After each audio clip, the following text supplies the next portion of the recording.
Good afternoon, ladies and gentlemen. Do we have a show for you today? This is the final live stream broadcast from Reno here in 2013. Today, we are at the USBC Women's Championships over at the Reno-Sparks Convention Center, and we have two very talented teams for today's final team event of the 2013 event.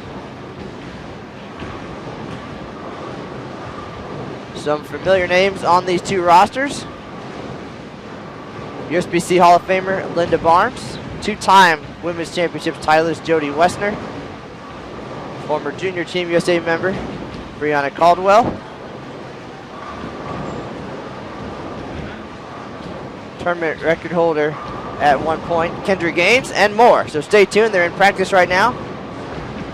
Missy Parkin stepping up on the right lane. So it's going to be an exciting day. 10 very talented players. A great way to go out here in 2013. We do appreciate everybody joining us.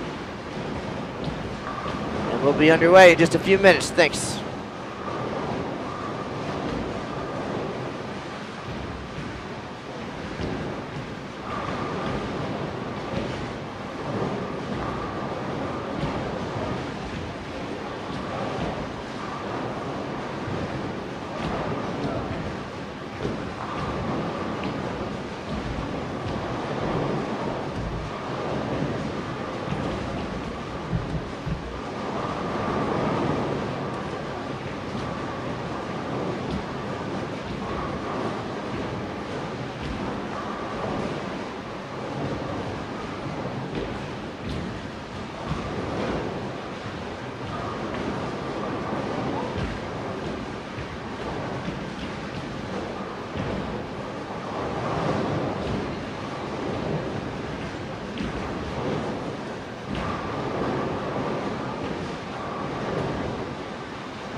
Hello again, everybody. Thanks for joining us. This is Matt Canizaro live at the Reno-Sparks Convention Center for the final live stream broadcast of the 2013 Open and Women's Championships.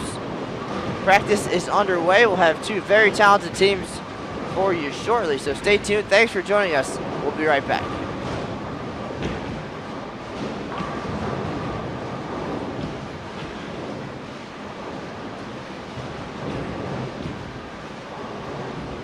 You have 2 minutes of practice left.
Practice time is over.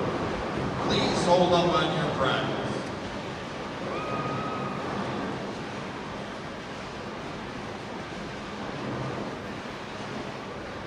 Ladies and gentlemen, we'd like to remind you that flash photography is not permitted during competition. Please, no flash while bowling. Brunswick, we are ready to begin.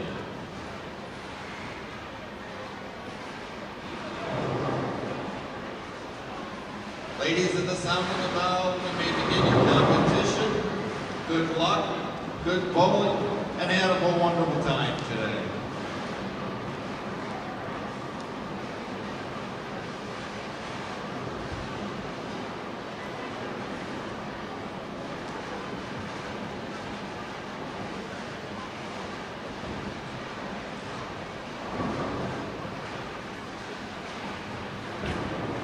And there you have it, folks. We are underway here at the Reno-Sparks Convention Center. The final broadcast of 2013. Matt Canizaro here, Aaron Smith in the booth as well. It's going to be an exciting day. If there was ever a group of bowlers ready to challenge the lead here at the Women's Championships, this certainly is it. We'll have all their credentials and more over the next couple of hours, so thank you for being here. Aaron Smith, let's get a rundown of today's lineup. Some familiar names for sure. Absolutely, Matt, and thank you again. Thanks, everybody, for tuning on in. This beautiful morning here in Reno, Nevada. On lane 19, Team High Five Gear strikes out Diabetes number 2. Leading off with USBC Hall of Famer Linda Barnes. She'll be followed by Samantha Williams, Cassandra Luthold, Brianna Caldwell, and Missy Parkin. Their companion team, Team High Five Gear strikes out Diabetes number 1. Features Tracy Distel, Jessica Hatcher, Rachel Del Cerrone, Kendra Gaines, and Jodi Woessner. So this is certainly a fantastic way to end our live streaming schedule this year, Matt. Couldn't ask for a better group of ladies to watch make a run at the team scores. Well, Aaron, we knew from the beginning that we were going to see Jodi today. Of course, she's a record holder here at the Women's Championships in 2010. She shot 23.30, the highest all-events total in history, to claim the Scratch and Diamond all-events titles. And she always puts on a good show. We had her on at the Open Championships not too long ago. And then, as it all came together, as the date got closer, she teased a little bit about the quality of the players she was bringing into the group. And now you see it up on the scoreboard. Of course, Kendra Gaines, a late addition. Linda Barnes, Missy Parkin. Again, 33-57, currently leading the Scratch team event here. You couldn't ask for 10 better players to give that a run and give a little excitement here on the final team squad of the 2013 event. It seems like just yesterday we were having our end of construction press conference here at the convention center. But that was 81 days ago almost. Competition started on April 12th, and everything will wrap up tomorrow afternoon with the final doubles and singles squads. So how about a little fireworks? And we've seen it, especially back in 2010. Big numbers that year, of course. Jodi shooting 816 in doubles, the highest 800 in the Women's Championships history, tied with Michelle Feldman. But the lady that they beat, Kendra Gaines, rolled the first 800 in Women's Championships history at 812 in 2000 in the team event. So she's got the background, the Team USA credentials. Certainly she knows a little something about team bowling. And what a time to shine so far. This group 4 for 5 so far in the opening frame.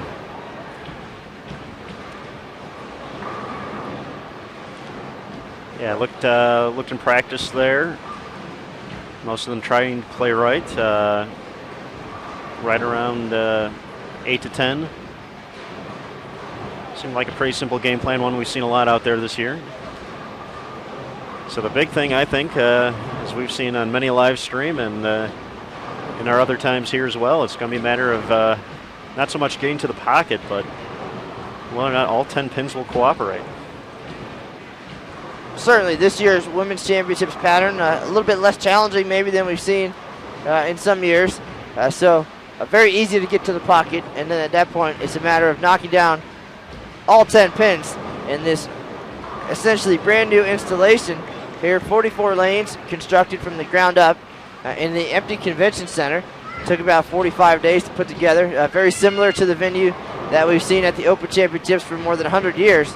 And introduced to the Women's Championships landscape in 2010, the first convention center built that year. Scores again phenomenally high that year. A lot of great moments. Collegiate event, the ITCs held there as well. So that venue idea carrying forward here in 2013 and 14. Next year's event also will be held in this venue.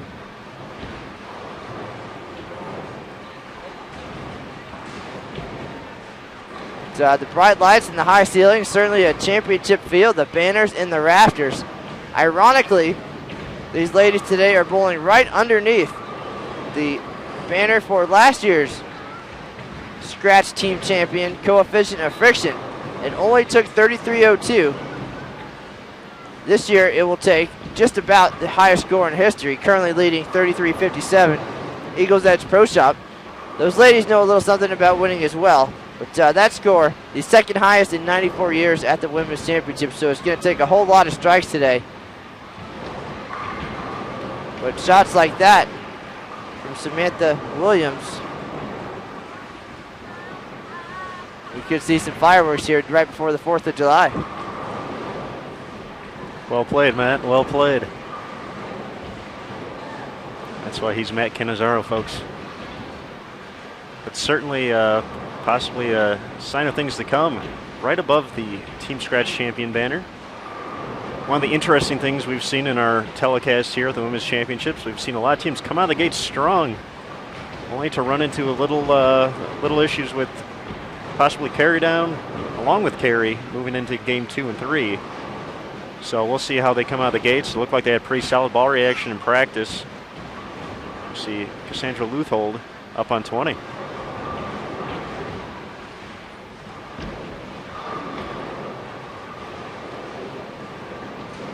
Most of these players very familiar with the team environment, whether it be from the collegiate days or Junior Team USA, Team USA, you name it. So no doubt there'll be a lot of communication as the lanes transition and as the day progresses.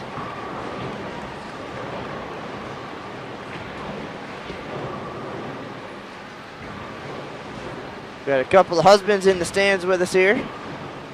Drew Parkin and Aaron Hawkins here to watch Missy and Jodi. Big supporters. I see them at pretty much every event that we go to. And I know John Gaines is watching at home. Most likely he's on baby duty today, watching the kids, so Kendra can come out here and make her run at Championship Glory. John, of course. John can rest easy today. No team events at the Open Championships. So. Yeah, John on the edge of his seat. His team is leading the team event at the Open with the highest score in history, 35-38. And there have been a lot of close calls over the last 120 days or so. And they only have one more week to wait that out. But John, in case you didn't know, Aaron is right. We have the senior championships coming into Reno this week. So no team competition today, or July 1st, or July 2nd, or July 3rd, or July 4th. So if you can make it through 2 team squads, one on the 5th and one on the 6th, then we'll be talking on July 7th. Waiting for that phone call. So far, Jodi's gone high on both shots here in the early going. No split this time, but leaves the 3-6 up there. So Brian Hatcher also checking in the chat room, watching Jessica. She watched as we live streamed Brian's team over at the Open Championships not too long ago. And another talented group and a new singles leader emerged from that group. Zeke Bates, 795. So I know Zeke in town as well. Vernon Peterson, part of Gaines's group, in town for the Pam Buckner Open, not too far from here. So they spent a lot of time at the National Bowling Stadium, bowling some side events, checking out the action. But Brian, welcome. Brian also on baby duty. So that's only fair. Hopefully these ladies will put on a good show today. Brian got to celebrate his first Father's Day not too long ago, so congratulations to the Hatcher family.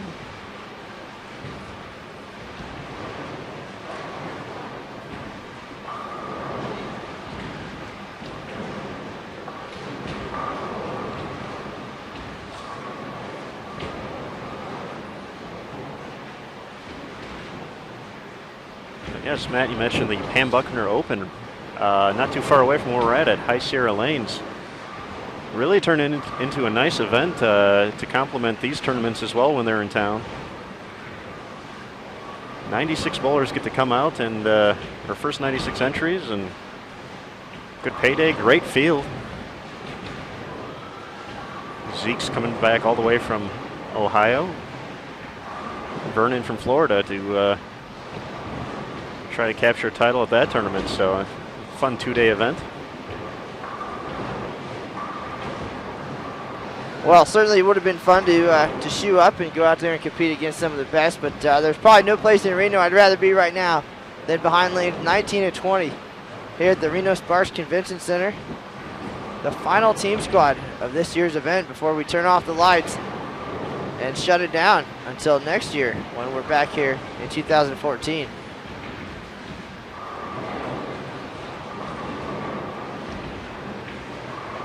So Aaron, just watching some of the ball choices here, we're seeing a little bit more shine early here in game number 1. You know, in our few broadcasts from this event, we've seen some surface again. The basic strategy, play to the right, and maybe try to create some miss room. But we're seeing some shiny equipment here early, taking advantage of the fresh back ends. But interested to see how that changes things and how the lanes transition as we progress.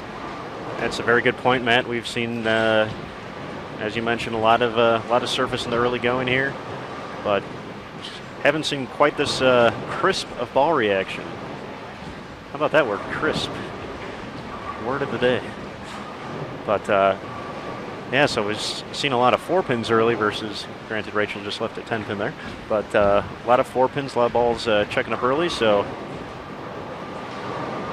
But a lot of strikes up there too, so. Well, I certainly think as things start to carry down, and it'll certainly calm down that back end reaction, so. But as you said, a lot of strikes up there on the board for our team on 20.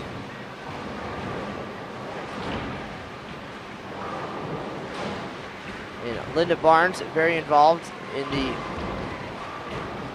the search, the quest for a cure for juvenile diabetes. Puts on a lot of events, a lot of fundraisers. No doubt that has to play into their team names here. Of course, they had a big back in Dallas. There was a big strikeout for strikeout diabetes, the name of the organization. I know they had a big fundraiser and tournament in late April of this year.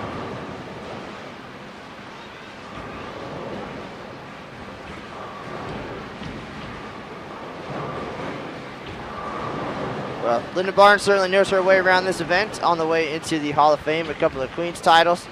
Currently the doubles record holder here with Carolyn Dorton-Ballard, 2004. They shot 14.98, so her name scattered all over the record books. Also part of that Together Once Again team that has claimed a couple titles here, so she understands what this event's about, the prestige, and what it takes to win. Linda is a 4-time champion here. As you mentioned, the Classic Doubles title in 04 with Carolyn. Back in 98, she won with Classic Doubles with Kendra. And then to go along with that, 2 team titles with the very talented Together Once Again group. Yeah, there's a boatload of success these ladies have accomplished here. Missy Parkin, along with her 2011 USBC Queens title, was a member of the 2003 Classic Team Champions at the Women's Championships. Kendra Gaines won the 1997 Classic All Events with a then record 2039 series. Of course, Jodi now holds the record at 2330, back from 2010 when she claimed her 2 titles here, the Scratch and Diamond All Events. And Matt, I did a little checking. I remember most of the stuff, but I wanted to double check all of Jodi's scores from 2010 to get to that massive number. 764 in team. Quietly shoots 764 in team, I should say. That was a pretty crazy weekend. We had a few 300s, 1 or 2 300s in that squad, and Brenda Edwards, I believe, went 802. Now Brenda Padilla. And so 764 kind of off the radar. Then we were actually, myself and our good friend Lucas Wiseman, we were live streaming the defending doubles champions, Clara Guerrero and I'm drawing a blank.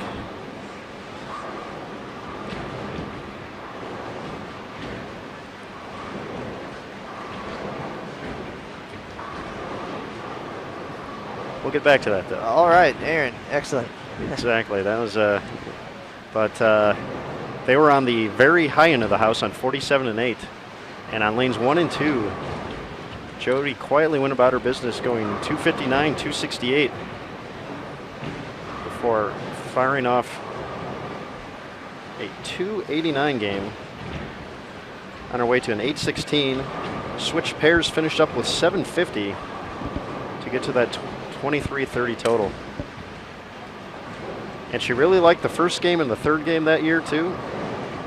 259, 259, 258 in game 1 throughout the board. 279, 289, 279 in game 3. So pretty solid averages to have there.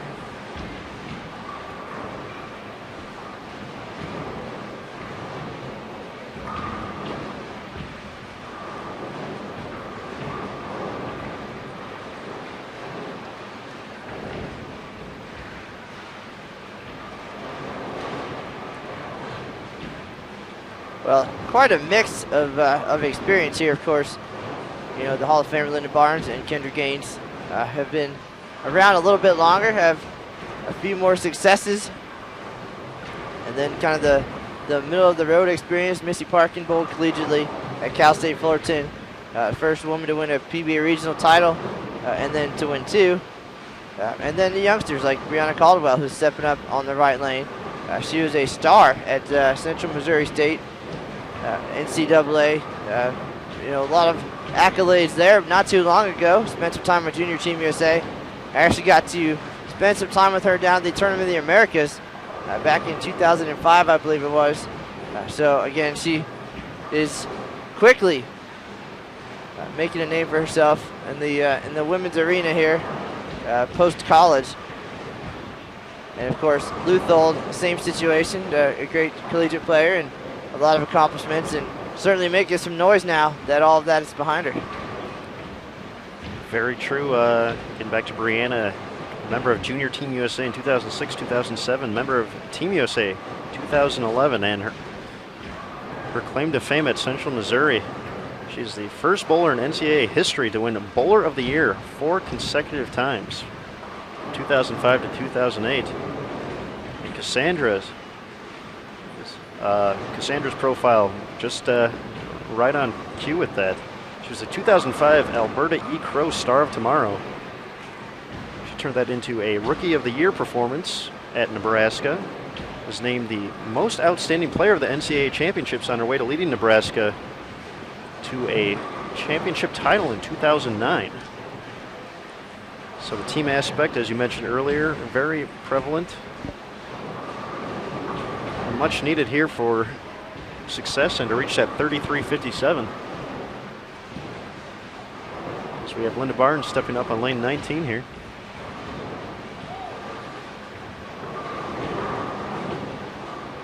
Great shot by Linda. That'll be her first double here in game number 1.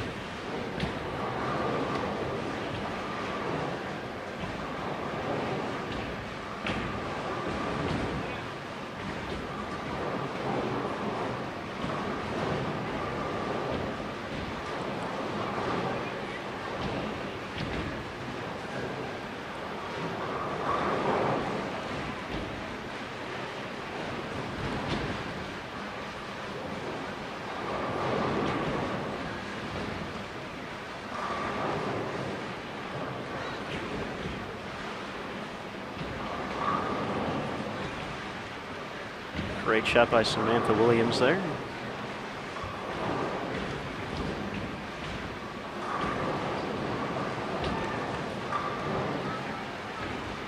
And Distel will take the 3.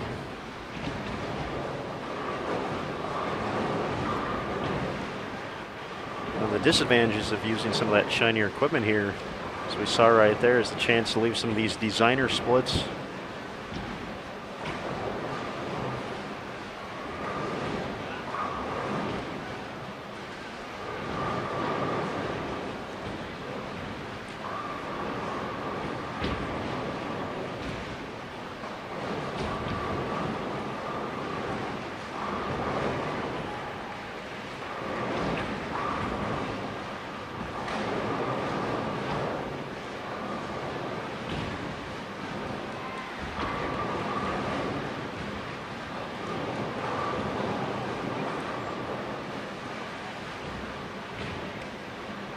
Tough break for Hatcher there, going big 4.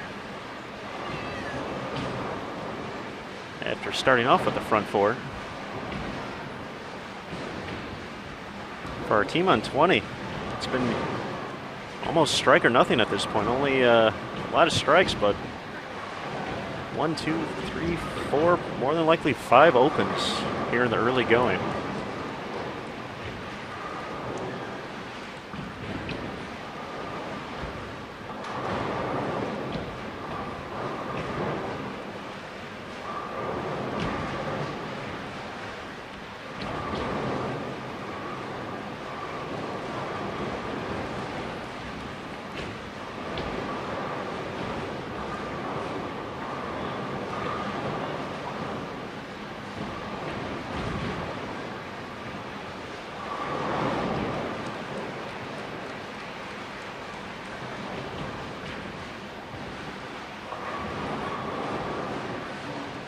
Missy's unable to get the 7-pin out.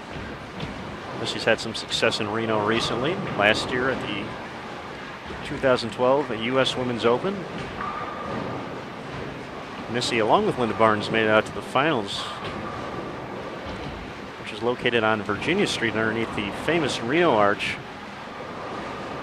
which made for a very interesting telecast, dealing with the elements. Missy ended up finishing second to Kelly Kulik.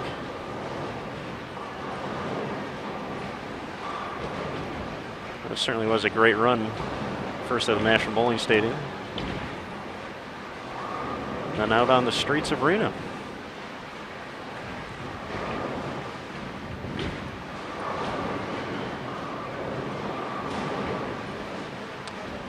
Well, we certainly put together quite a venue here as well. One of a kind for sure. 44 lanes, spectator seating, office space, bowling ball express, concessions, brackets, squad room, locker room, you name it.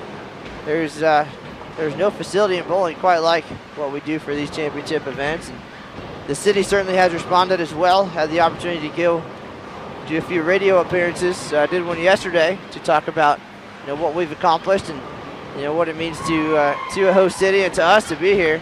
Certainly open arms here in Reno, having both events in the same host city in the same year for the first time, and an opportunity for all the players here to bowl both events. And we saw them spread out over at the Open Championships this week, one with their husbands or their own groups, and then coming together here for the Women's Championships. So a very cool opportunity for families to travel together, bowl together, and of course take advantage of all the other great side events happening at the National Bowling Stadium. But and when I talked to Jodi yesterday, she said she didn't bowl too well at the Open Championship. She just got done with doubles and singles, and also was glad though to get some of her bad bowling out of the way, basically is what she said. This event means a whole lot to them, especially with what they've already accomplished here. So the chance to come out here and succeed, you don't put together a group like this too often. They don't usually bowl together, so this is this is an opportunity to check out the dynamics. And next year we'll get into that a little bit. We'll present some new opportunities, but certainly putting all the talent in the world together is step one, and then it's a matter of communicating, and coming up with a strategy and playing together, having a good time, keeping the mood light, and you can see that happening. And you never want to see any egos or anything getting in the way, but I think with this group of players, certainly a very humble group, and respectful of each other's individual accomplishments, but they understand the team aspect better than most. And you can see a lot of laughing, and they're having a good time already. And they'll be laid back and they'll get loose, and the strikes will come for sure.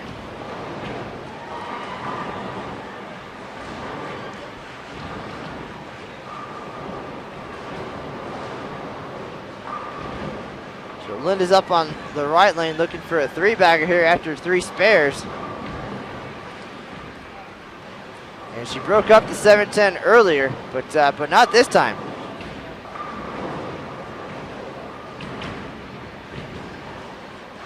So we talked about that right on. It's easy to get to the pocket here for most players.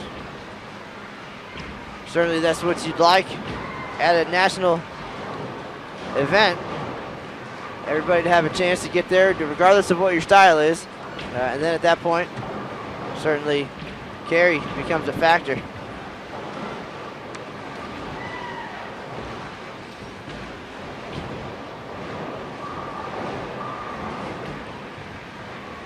Speaking of carry, there's a 9-pin standing up for Del Cerrone. Well, Aaron, just three spares on the board for Woessner's team. And a few holes up there as well. Fifth frame, not so kind, but a lot of strikes. So if they can fill those frames in, we could be looking at a fantastic day here. And Linda Barnes and crew, a little bit behind, but plenty of time to make up some ground. 33.57 is the scratch number they're looking at here.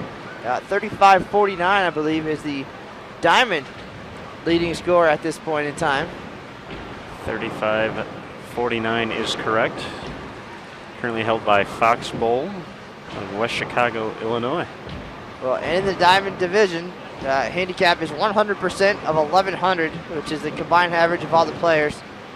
And I'm going to go out on a limb and say, without looking at their information, they probably don't get a whole lot of handicap, if any, for these two teams. Matt, just looking at it myself right now, Woessner's team, the lowest average on the team is 221. So by that standard, 0 handicap. And the other team as well, it's they have a few under, but they have a few high enough to cancel it out. So scratch bowling at its finest right here. Well, and the way this event works, of course, there's 3 handicap divisions, and that also started in 2010. The Diamond, Ruby, and Sapphire. Diamond being the upper echelon of the handicap portion of this event, but we added in an opportunity for the highest overall scores to take home titles as well. That is the scratch titles. It's not a division, it's just the highest scores overall. They could come from any division even. That is true. And as Jodi proved in 2010, she won the scratch and diamond all events titles, so that's how that works. The scratch number, a whole lot more realistic here in 2013, 33.57, still a monster, a warlock as they say. The second highest score ever. The highest in history was in 2010, 34.24 by Liz Johnson and her talented Bowler's Choice Pro Shop team. They took home the scratch and diamond titles that year. It's going to take a run way higher than that to get the diamond title, but scratch, certainly something these ladies are capable of. So just curious if Joey Biondo and her teammates are checking out the broadcast today. We'd appreciate everybody else joining us. I would certainly think there's a few teams from the Chicagoland area with quite a bit of interest in what goes on 19 and 20 here. Well, should these two teams not take the scratch lead unofficially, of course, that means it is more than likely that the next banner will say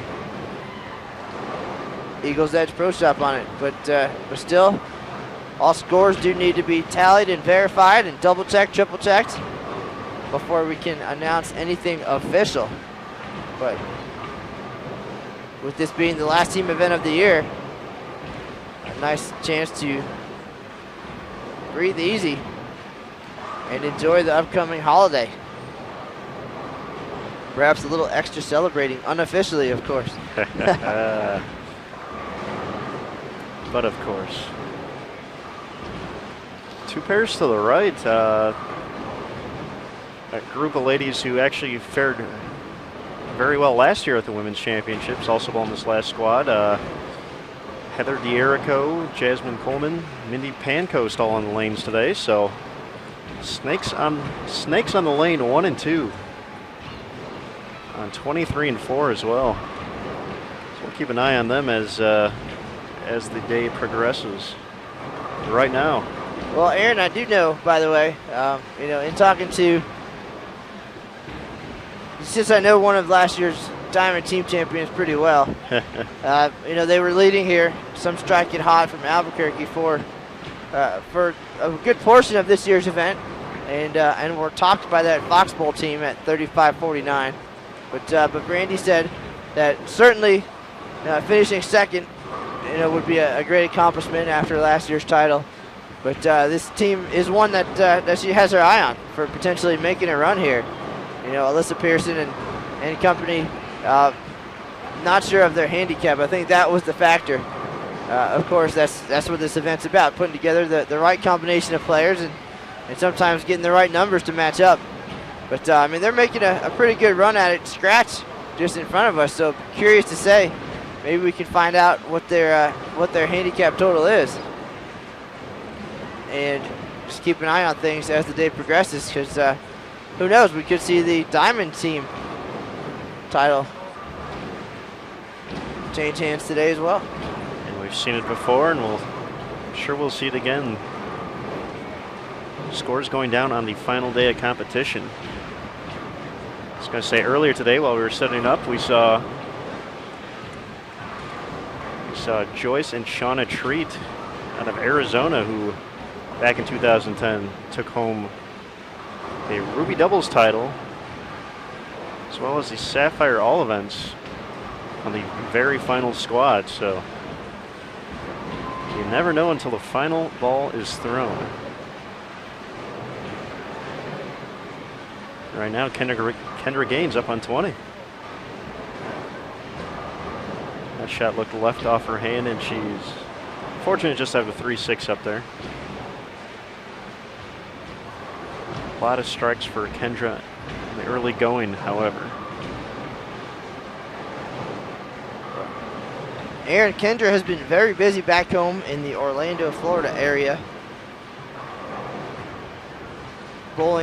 Running a bowling center there. She's doing great things, and maybe not spending as much time on the lanes as behind the scenes.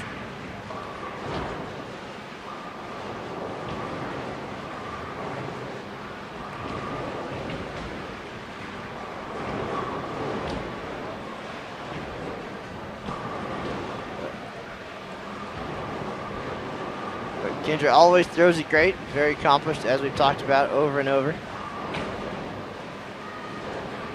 I know she has access to the best equipment in the business for sure. John Gaines, a district sales manager for the brands of Ebonite International.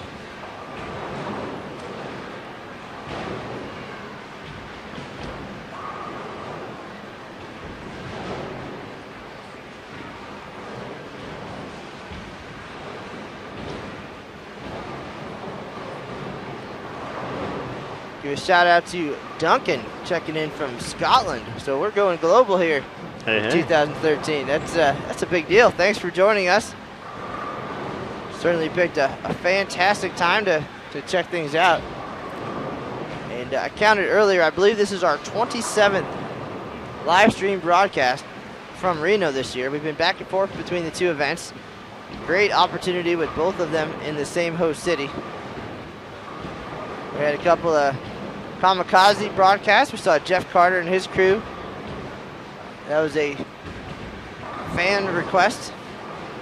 And then, of course, Terrell Owens, the former NFL receiver, came out and made his Open Championships debut.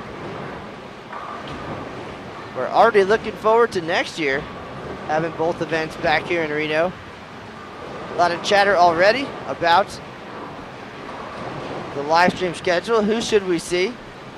Our goal, of course, is to have a whole lot of diversity. Players of different skill levels, perhaps. Some champions, some former champions, Hall of Famers. We got Aaron's hero, Kenny Parks, on as well, and his senior players. So we're constantly looking at ideas and possibilities. So if you have any suggestions, certainly share those with us. You can find us on Facebook. You can go to the Matt Cannizzaro USBC page and drop your suggestions there. That was the Matt Cannizzaro USBC page. Capital T, capital H, capital E. Or just Matt Cannizzaro -USBC. Yeah, I like the other one better.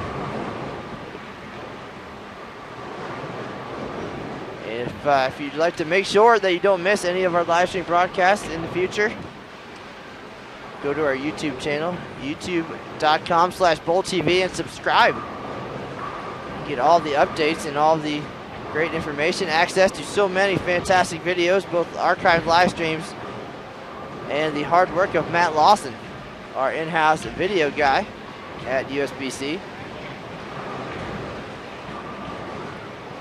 Globetrotting Lucas Wiseman, always off to somewhere, bringing you the latest bowling action.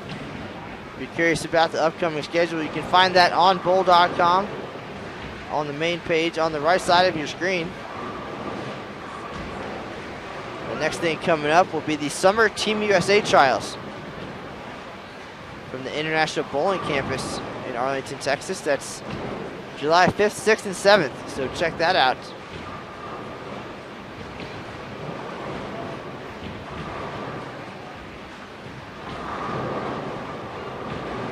Great shot by Kendra there, bouncing back after the open. Where are you in the 8th frame, Matt? We're flying by here. And this is certainly one that that we were looking forward to, and not so sure we want it to end. But Brianna Caldwell keeps throwing shots like that. We're going to get out of here a whole lot faster. A lot of strikes up on that scoreboard.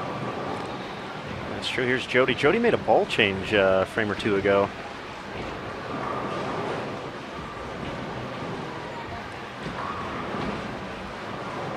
Does not get the 10 pin to cooperate on 19 there.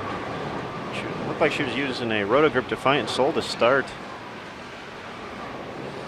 If I had to guess, that's a IQ Tour that she went to, but tough to see from way back here. We know Jodi's part of Storm staff.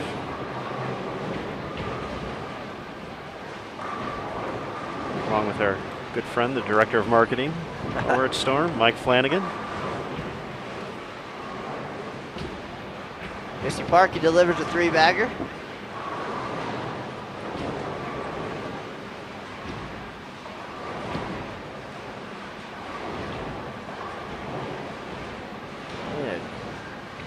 Spare shooting miscue there for Woessner, so she still looks like she's struggling to get completely comfortable. Has a couple of doubles, but not much more here in game number 1. That's a few talked about earlier with a few of the splits we saw, but I believe that's the 4th makeable spare that this group has let get away. Well, they've done a lot of bowling the last couple days over at the National Bowling Stadium. The Open Championships, 9 games of competition, team doubles and singles. The Bowlers Journal Championships, Storm Bowlers Journal Championships presented by USBC, also happening over there on the high side of the house, lane 69 through 78. And there's an opportunity to get a look at the doubles and singles lane condition for the Open Championships. So a lot of folks taking advantage of the chance to bowl a few games before heading out for their DS squad. And then there's the showcase lanes downstairs, 900 Global Showcase lanes in the Kingpin Lounge, where many teams are having team practice sessions on the Open or Women's Championships lane condition, a chance to test out your equipment, get your game plan ready, make some tweaks and changes, and just get comfortable. Also 2 side events there, the 900 Global 2-game challenge and the Who's Got the Look Baker Bonanza. Some interesting formats, different divisions, something for bowlers of all skill levels, handicap, women's only, you name it. It's offered this year in Reno, and you know these caliber of players enjoying every chance they have to get out there and compete. But certainly that many games in a week could take its toll. We'll see if Jodi and the rest of the team can get comfortable. Again, Samantha Williams, big shot for the 5-bagger, potential 268 out there for her.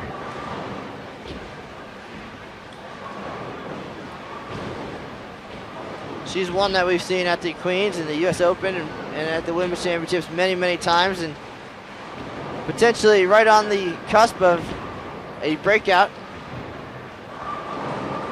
And this could be it, trying to lead her team here in the final team squad of this year's event. Sometimes all it takes is that one breakout performance to get you on the radar. Very Matt McNeil-esque, I would say. Couldn't agree more. McNeil was enjoying just a little bit of above average career at the Open Championships, and then came out one day and shot 23-26. And he's been the man to beat ever since. That was in 2010. And certainly a performance like that gives you an unbelievable amount of confidence. And then you take that out to additional events, and the more you accomplish, the better you feel out there. And again, sometimes all it takes is that one day.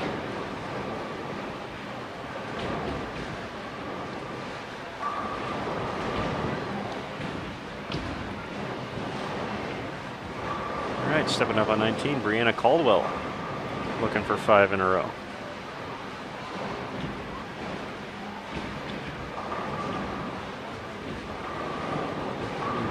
Scout unable to get to 10.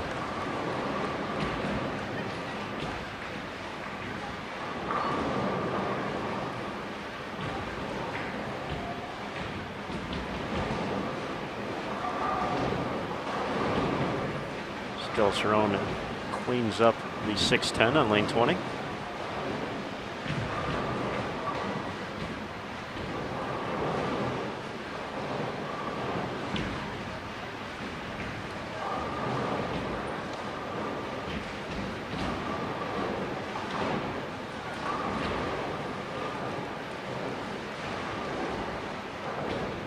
Despite the string of strikes we saw to start off in game number 1 here, Harkin and company actually quite a bit ahead.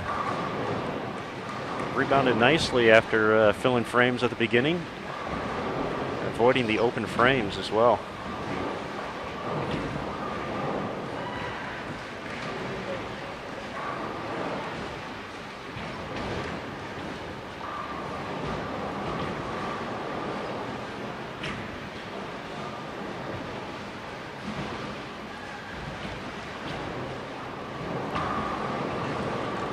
Great shot by Parkin there.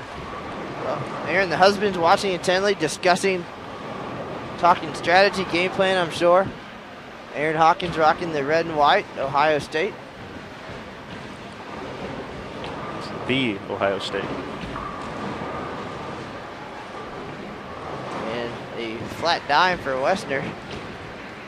She looks a little bit frustrated here. She's getting to the pocket. See, the Ohio State on Jodi's Storm bowling profile. Knew I read that somewhere.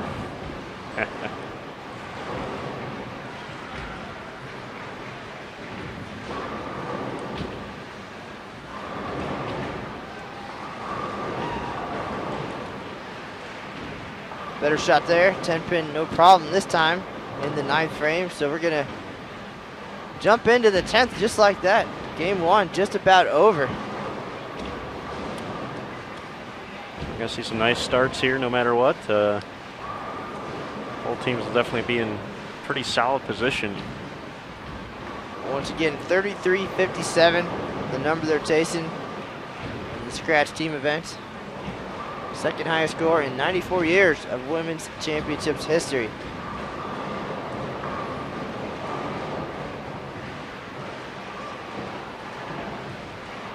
So Aaron, it looks like the back end is starting to smooth out a little bit, and everything's getting to the pocket, but just kind of flat at this point. So that pop that we saw earlier when they were fresh, not quite there. So it's gonna probably be time for some ball changes or some moving on the approach, as we're getting a little more push down the lane. I was going to say, and we haven't seen the hold either as much, so we may have another telecast.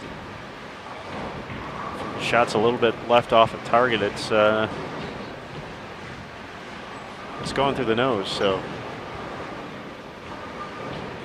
we do have a question in the chat room from Brian Hatcher. There's been some rumors out there about next year's venue choice. The Open Championships will remain at the National Bowling Stadium, and at this point in time, along with the side events that we had this year, the Women's Championships will return to the Reno-Sparks Convention Center. This venue just not big enough for the crowd at the Open Championships. And then in 2015, the OC will head south to El Paso, Texas. Party with the Amigo, man. That's right. El Paso was the first convention center build for the women in 2010. Of course, we've talked about that year quite a bit. Record scores in the team event and all events. So the Open Championships headed that way for the first time. And that year, the Women's Championships will return to the National Bowling Stadium for one final event before taking the show on the road. A new deal signed in Las Vegas at South Point.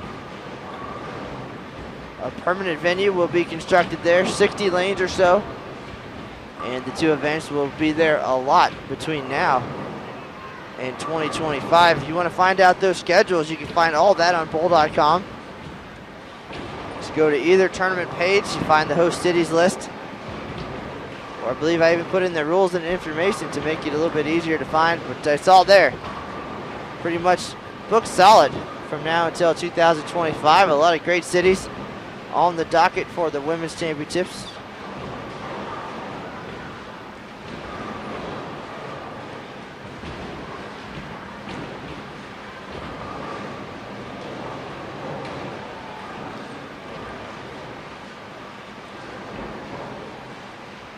With that spare, Samantha Williams will be in the 240s.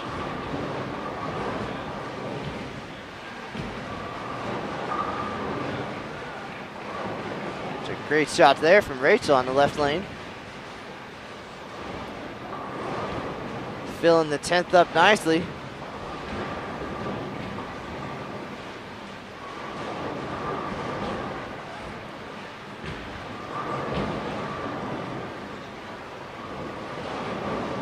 Shot a little wide, 244 in the books in the opener. Samantha Williams. Well, Aaron, that's a good way to get invited back. But next year, we talked a little bit about it. Something different here in 2013. We do not have the USBC Queens or US Women's Open, which certainly changed the dynamic a little bit. Traditionally, when we're in separate cities, you'll see a lot of the top ladies, they'll come to the Open Championships with their normal teams or their husbands or however they work that out.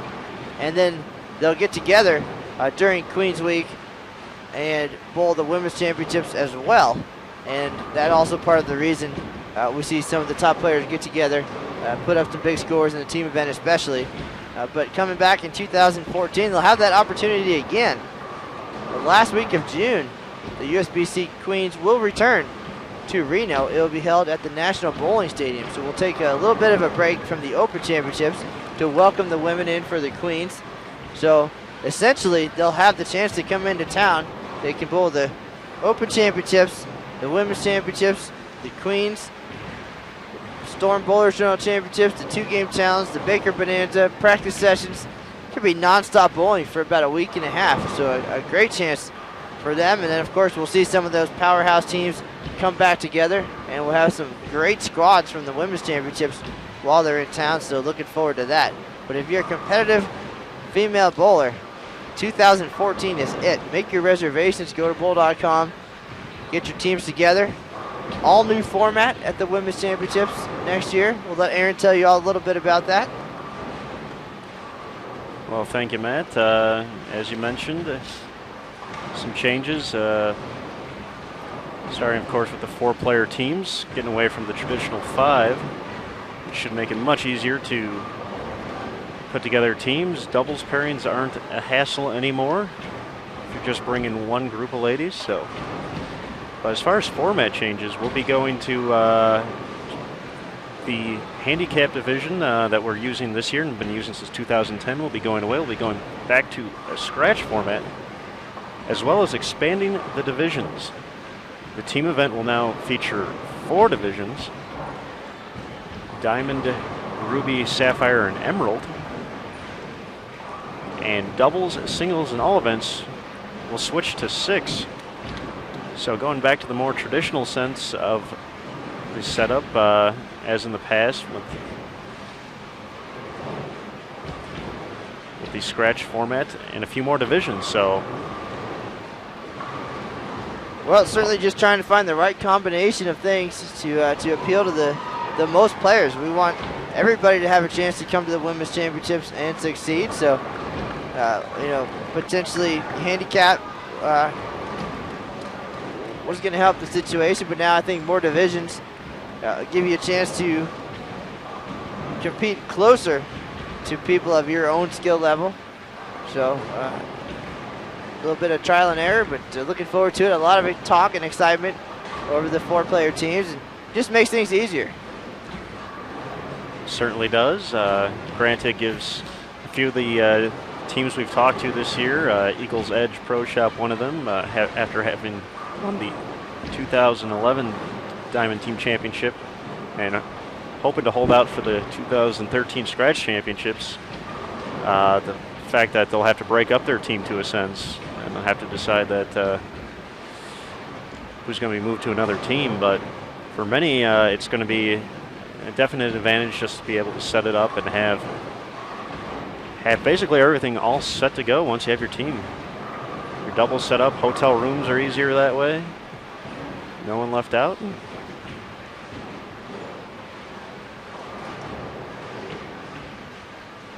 Brianna Caldwell left nothing out on that final shot, striking on her field ball for 214. How about that transition?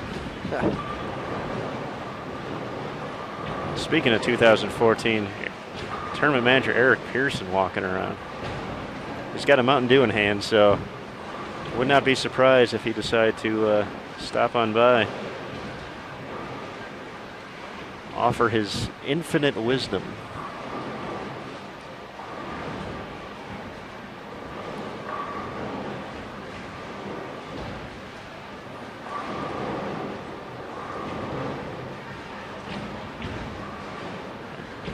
Eric's going to watch his daughter and wife bowl a few frames, though. His wife Denise and daughter Alyssa bowling on Snakes on the Lane 1 and 2, pair we mentioned earlier in the day.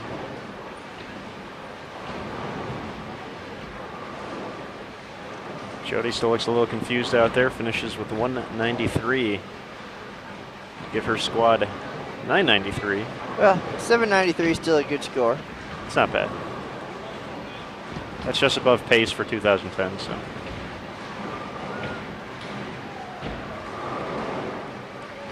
Never a doubt on the spare by Missy. She wasn't scared. She'll be in the 230s. They'll be in the 1080s.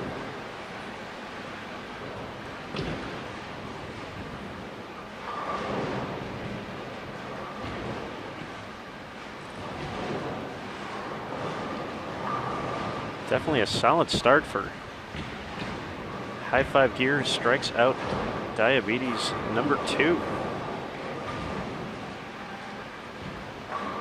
Well, it looks like only 4 holes for that team in game number 1, so they certainly filled the frames, like you said, especially early, and then the strikes piled on. Samantha Williams leading the way with 244.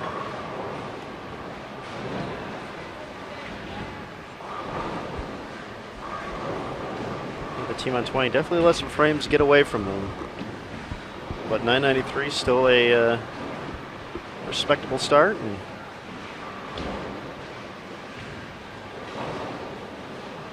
as we've seen in the past, this group can certainly strike a lot. So let's see how game 2 goes. Lynn Barnes starts off strong. 10 in the pit.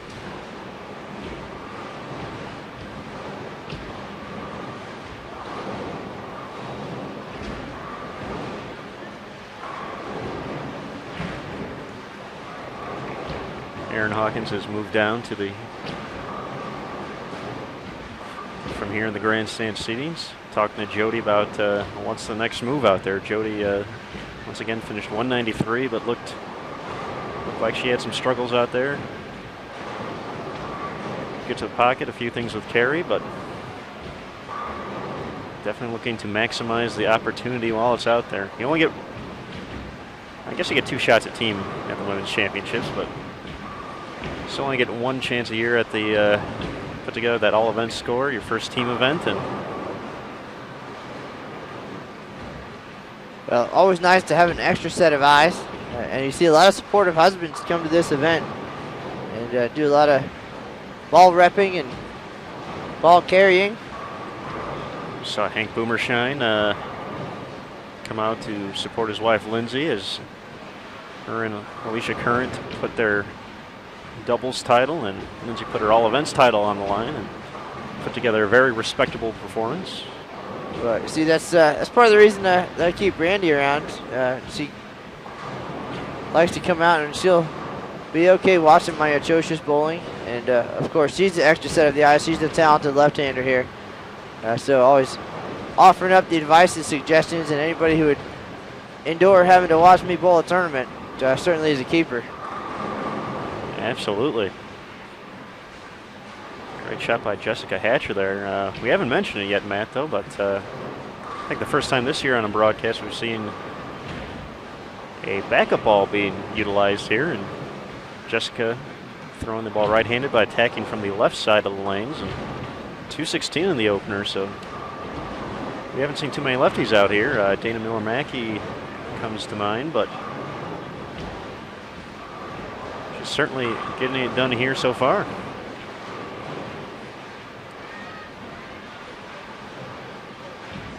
Well, there was some discussion about that earlier in the chat room, but I say whatever you do to knock all the pins down, good for you. It's all that matters. Very true. It's how it looks on the scoreboard, and there's another X for Hatcher, and that's all that matters. We got to see a two-hander. Will Garber shoot 300 on a previous broadcast this year at the Open Championships. Great shot there from Caldwell. Get the 10 out.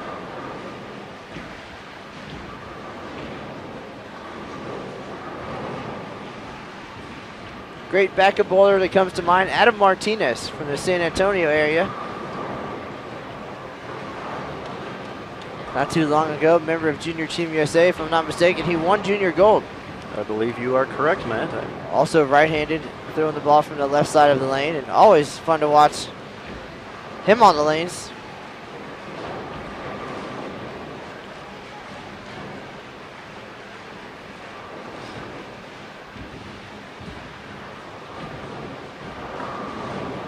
It's also fun to watch Missy Parkin throw shots like that.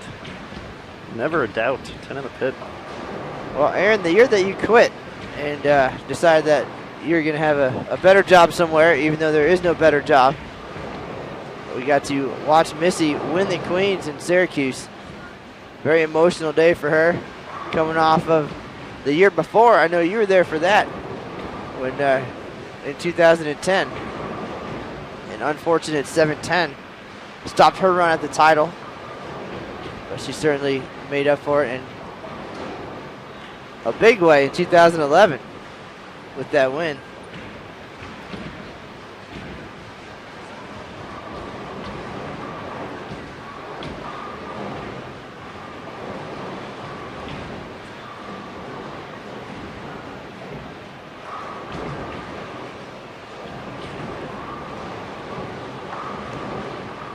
Looks like Linda Barnes made a ball change there.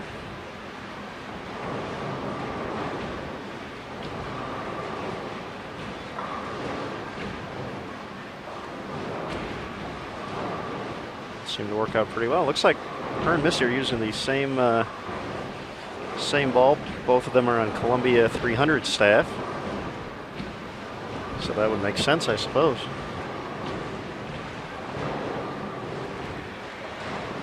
Only took 27 telecasts for us to get that far.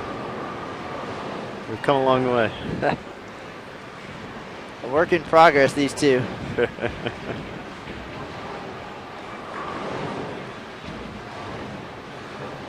Samantha Williams up on 19, looking to bounce back from an early open. And she does. Never a doubt. We're seeing the last strikes early again here.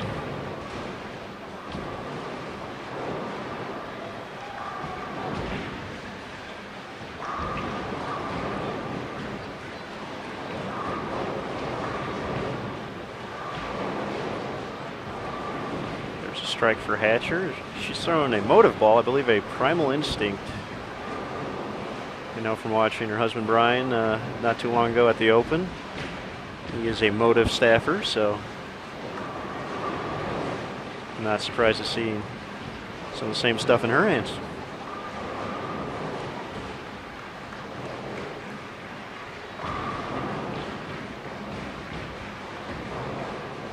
Strikes everywhere. Luthold with a double.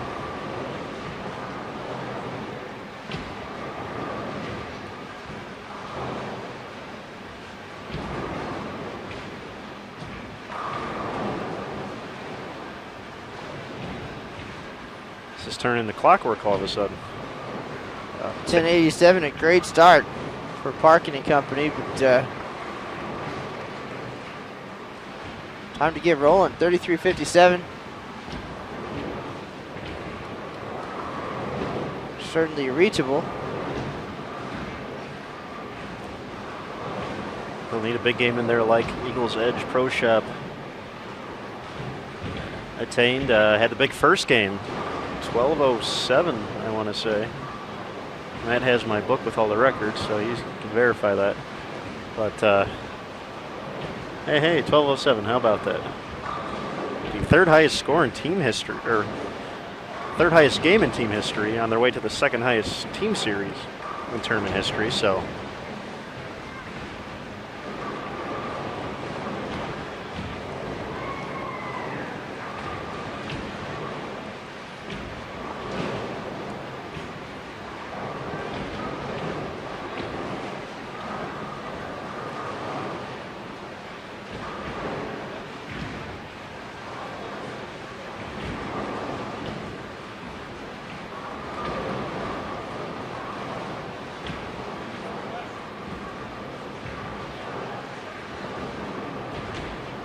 Another ball change for Jodi. Looked like a Storm Lucid out there.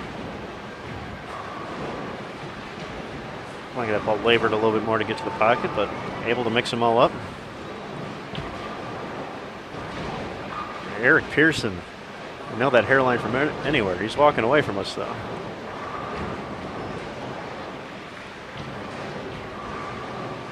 Got the whole Pearson family here today, wife and daughter out on the lanes. Son Chris, former Junior Team USA member, working the lanes.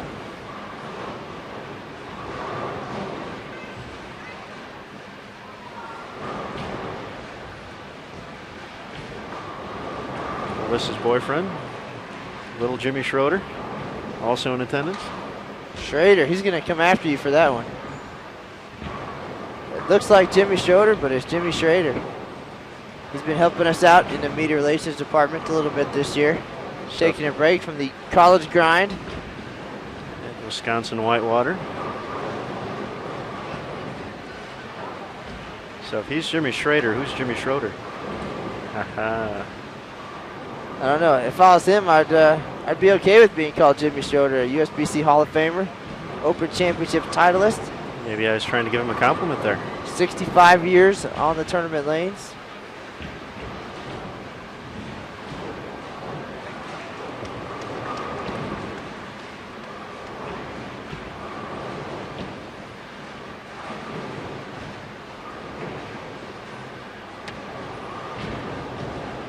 Tracy Distel still struggling a little bit here. 167 the opener.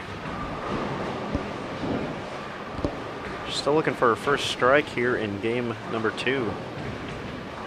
10-pin standing.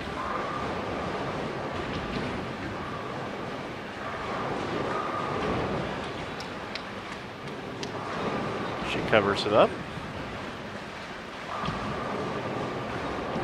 See if her teammates can continue to hold her up till she gets lined up.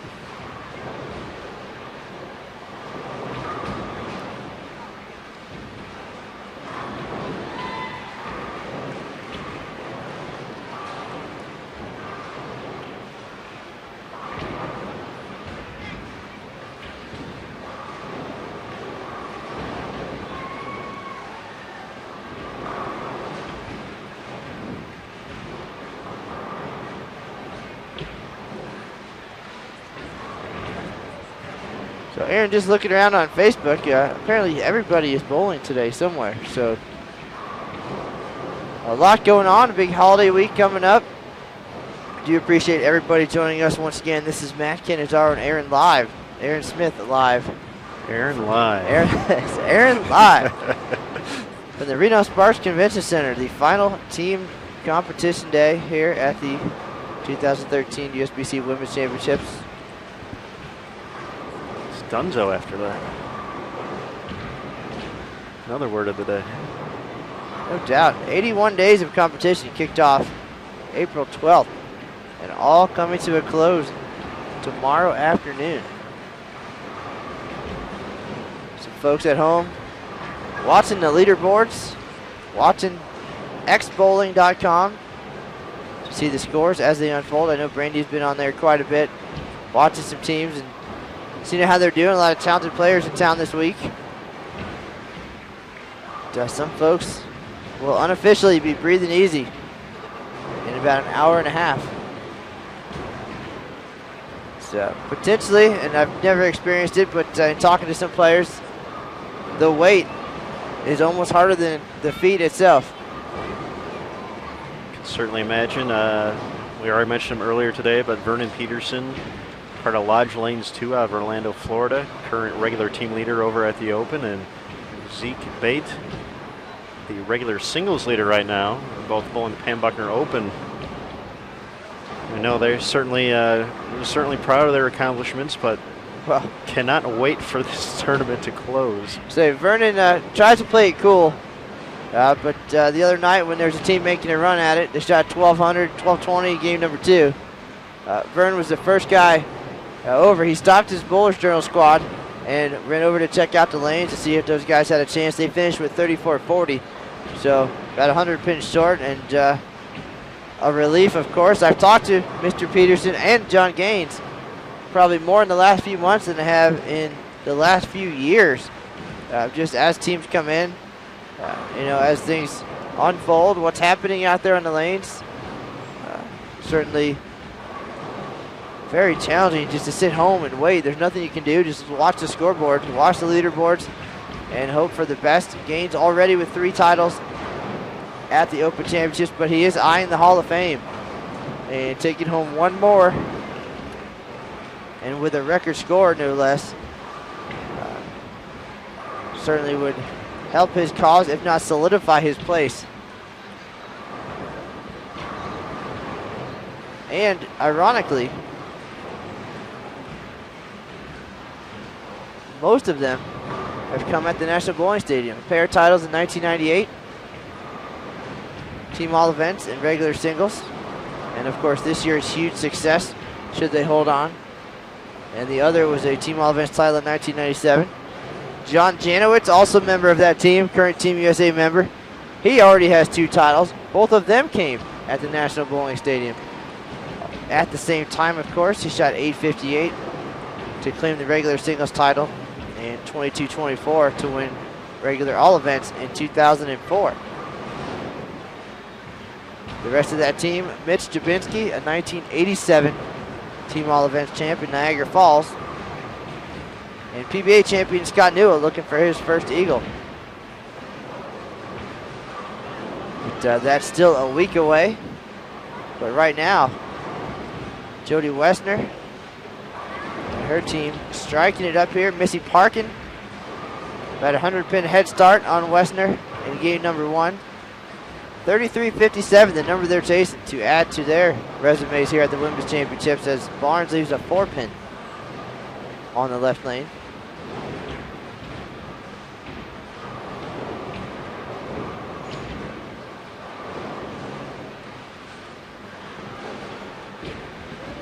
It's a funny story the other night, Aaron, when we were watching that team that they had a 300 game and a lot of strikes at 12-20. And I saw Zeke Bate. He also was at the Bowler's Journal, and he was making his way over to the lanes when he heard the crowd erupt with the 300.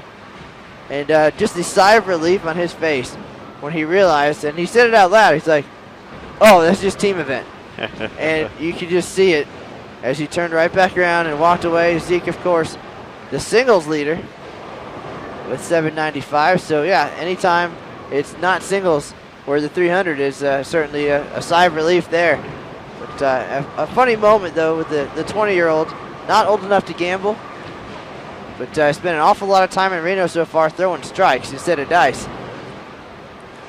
And he's looking for a nice payday and potentially his first championship. Be quite an accomplishment in only his 2nd Open Championships appearance. So,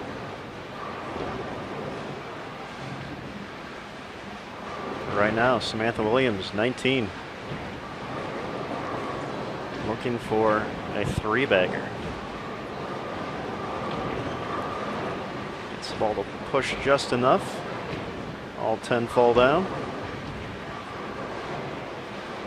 Samantha led the way for high 5 gear strikes. Strikes out diabetes number 2 with 244. I'll tell you what, if either one of these teams wins the team event, I don't know if that name's going to fit on the banner. It's Coefficient of friction from last year takes up most of it. That's going to be a 3-liner. It's the longest team name I think I've ever seen at this event. But all for a good cause, of course, so we'll make sure to get it on there. Certainly. If necessary.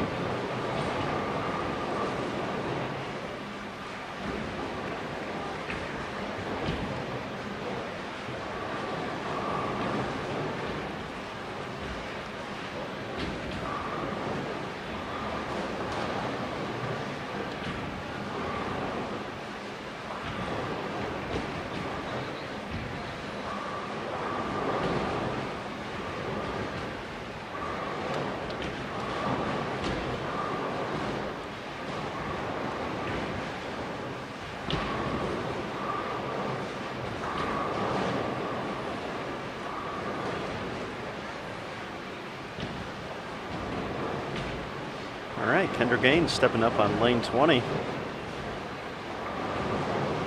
Quietly put up 224 in the opener.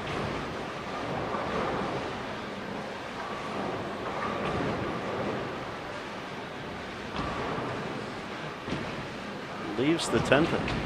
Seen a lot of 10-pins sneaking in there now after a lot of 4s in the very early going.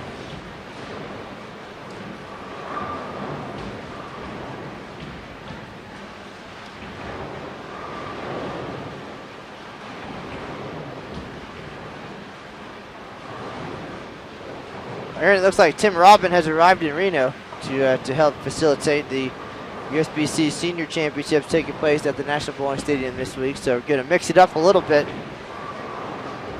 Have some senior excitement.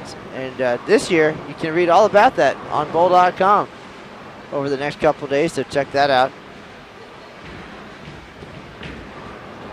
Always a fun event. Nice change of pace.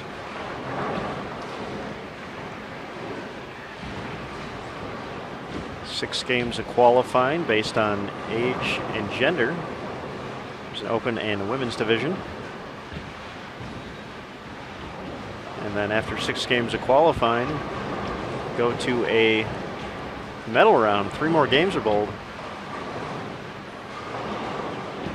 Then we have the award ceremony right after that, right on the lanes at the NBS. Fun that never stops.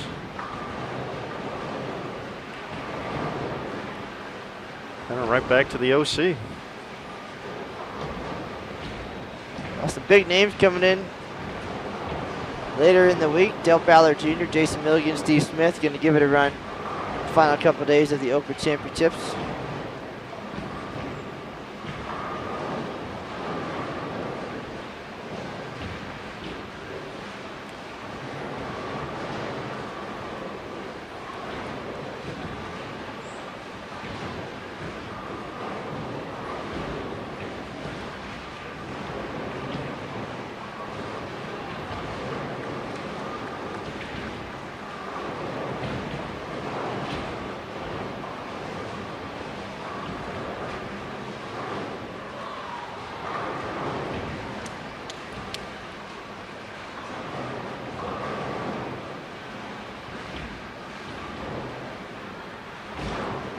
Pistol will clean up the 10-pin. Still looking for that first strike here.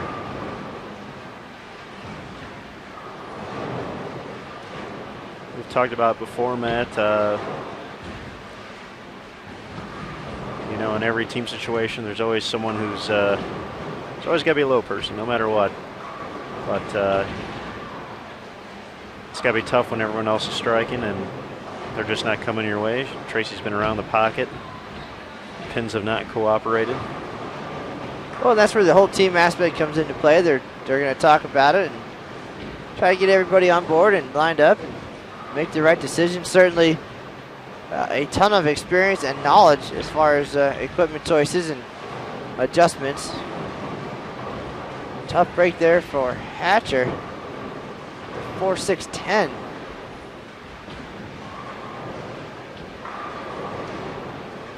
That's what the team event's all about. Communication, helping each other out. I believe I said it many, many times in my college career. I believe it was, hold me up, bro. and they did. That's what they're there for. So we'll see what happens here. We certainly will.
Stubborn 4-pin for Caldwell there.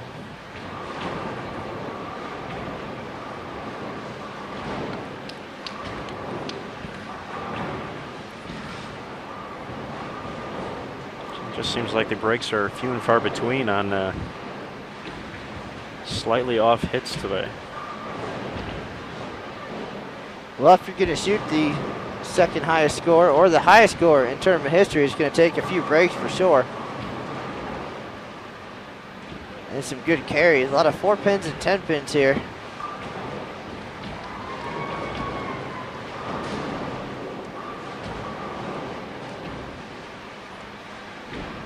Not only did Eagles Edge Pro Shop overcome the carry situation, they also battled through a blackout here. They shot the lights out. Stayed loose, made good shots, and still managed to take the top spot. Yeah, they were a little scared. They were on a good roll when the power went out. It's tough to find that momentum once again after losing it like that and getting cold for a little bit, but they persevered, and as you said, they're about a game and a half away from breathing easy for a while.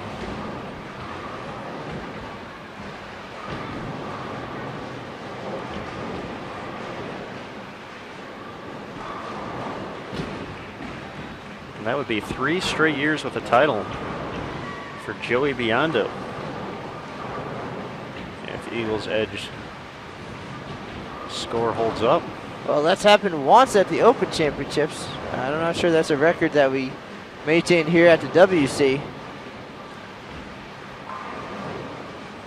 Doesn't appear to be on the current record list, but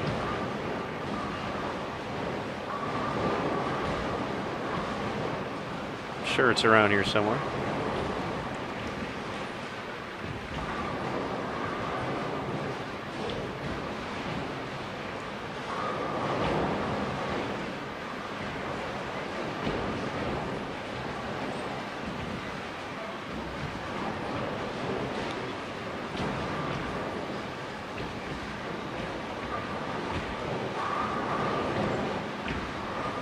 Linda Barnes strikes back nicely after the 4-6 in frame number 5.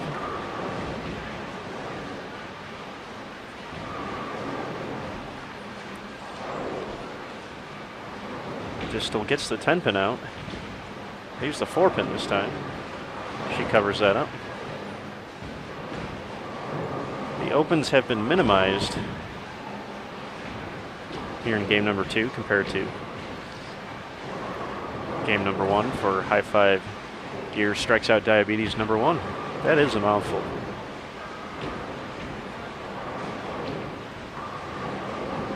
Because you have to read it like in sessions. It's like the first part, and then there's the second part, and then you got to remember which team is which. Well, and only half of it shows up on the scoreboard, so since you're the one with the paperwork, I have not been able to say the entire thing. So I've steered away from it, for sure. That's why I said the team on the right, the team on the left. Top of your screen, bottom of your screen. Despite the long name, though, these teams look great out there, matching with their pink and black. Many teams out here, as we've mentioned all along, dress for success at the WC. As far as the eye can see, matching teams. Almost all of them. The ladies take a lot of pride in their annual trip to the Women's Championships. And we've talked about it often. Sometimes with companion teams, sometimes part of groups, and they actually request to not bowl together because the social aspect of this event, they want the opportunity to meet teams and players from other parts of the country and exchange knickknacks and gifts and things. But a very social environment here. A chance to meet people from all over and, of course, reunite every year on the lanes.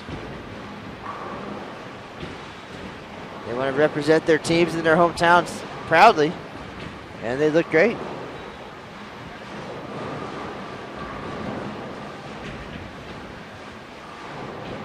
There's some pins falling finally. Cassandra Luthold having some fun out there. 4-9 staying up there for a second. Then they disappeared.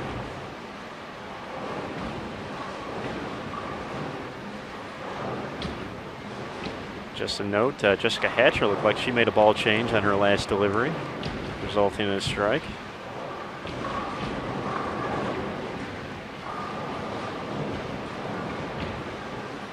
Five out of 6 to start for Rachel Del Cerrone as well.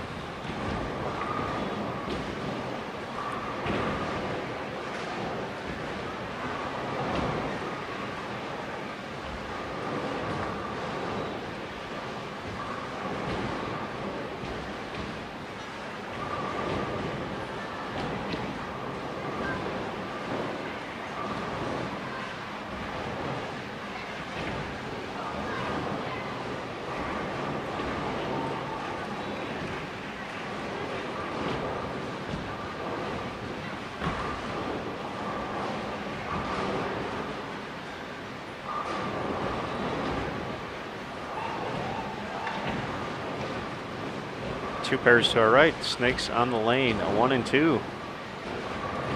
Started off with 985 and 964 respectively. Both teams receiving a decent amount of handicap. And still bowling fairly well, so we'll keep you up to date on them as well. Snakes on the lane 1 features Alejandra Mora, Denise Pearson, Elisa Rivera, Heather D'Erico, Jasmine Coleman. Snakes on the lane 2, Alyssa Pearson, Amber, oh, I'm not going to get that one right. Quicken, Mindy Pancoast, Lori Hankin, and Brandy Branca.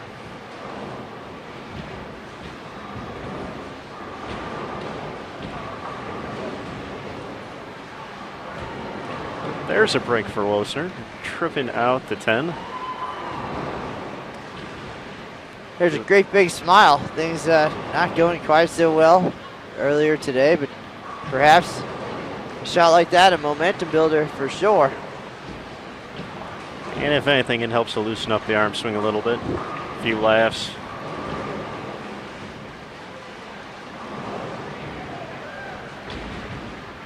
Another good shot there by Distel. They will not fall for her.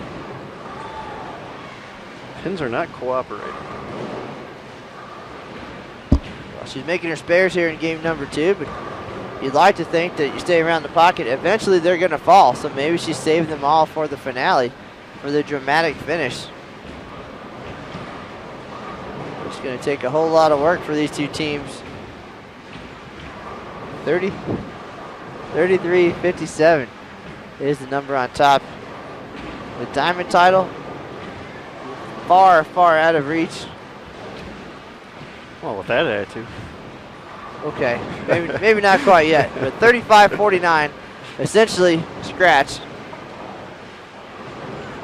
It's going to take a whole lot of strikes.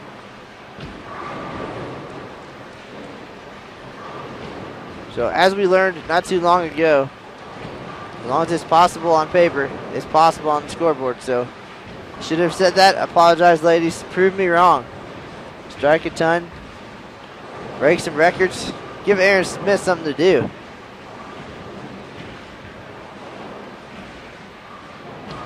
That would be all right.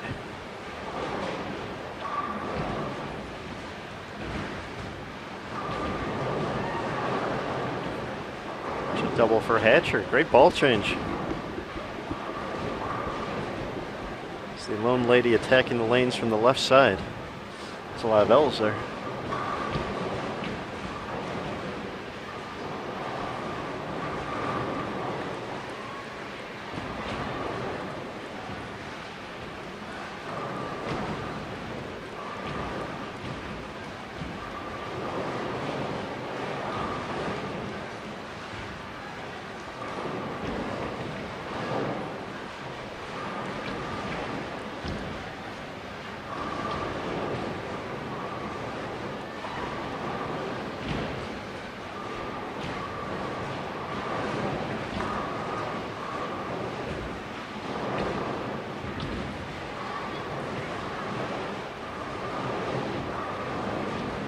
Looks like Kendra Gaines has a different ball in hand.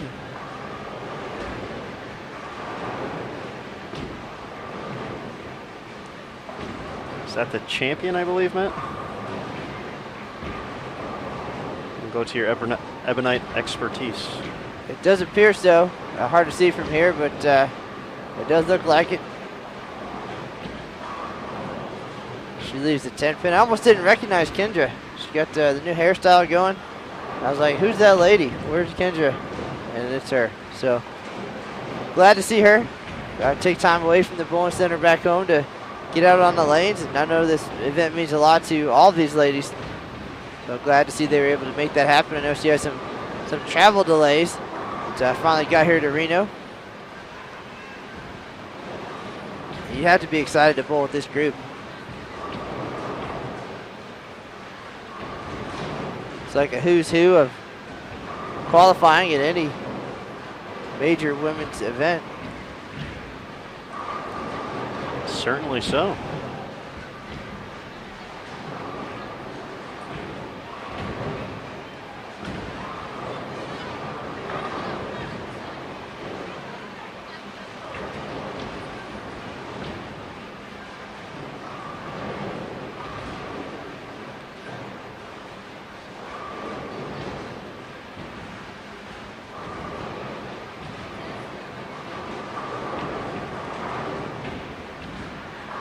Parking up on the right lane. It looks like the Enigma. We saw that ball throw a lot of strikes at the Open Championships one night recently. Erica Spinda from Albuquerque, New Mexico set the triplicate record at the event with 3 consecutive 279 games. And he got there 3 different ways. Found his way into the record books. I believe Chad Kloss also used that same ball on his way to a 300 and helping Red Carpet Lanes to a 1272, I want to say, final game, and a 34.99.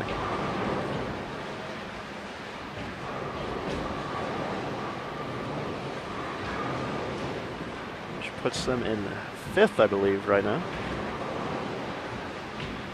in regular team over at the Open.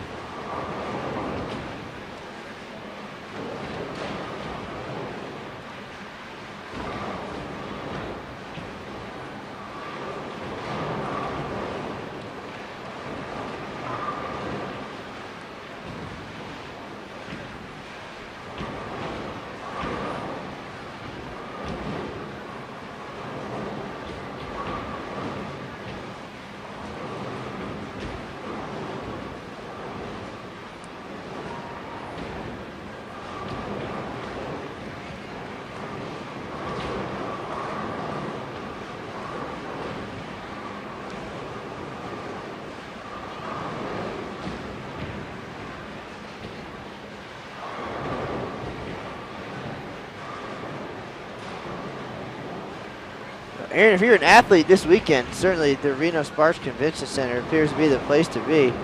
There's the constant whistles behind us. The other half of this venue currently being used for some volleyball. I heard there might be basketball as well, but I'm not sure about that. But a lot of athletes coming to town. I know some of us who may not be athletes are excited about Wingfest coming up in the next couple of days, the 3rd through the 5th, downtown Reno. Chance to get out there and enjoy some sunshine and some chicken wings. Doesn't get any better than that. Last time we were out there for a festival, we got stopped by a young lady who thought we were missionaries. Out there in our suits and ties where everybody else is wearing flip-flops and tank tops and carrying beers around. And she thought we were here to collect money for a good cause or whatever she thought, but we set her straight. And next time we'll be a little bit better dressed to enjoy Wingfest coming up. So many great things in Reno. I know I was driving down Virginia Street yesterday, and there were crowds gathered around the old Fitzgerald's. They had the climbing wall open, and folks were up and down the wall and inside more climbing walls. A cool opportunity to strap on a harness and do something you probably haven't done before while in town, or check out a Reno Aces game. I believe across the street from the National Bowling Stadium last night, there was USA versus Bulgaria men's volleyball, if I'm not mistaken. So a lot happening. So much to do while in town to bowl.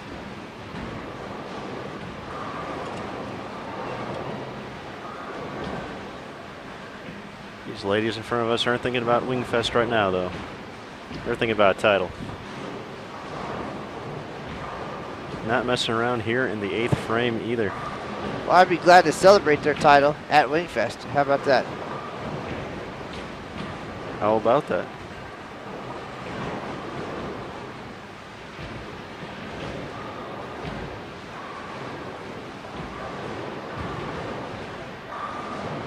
Great shot by Caldwell there.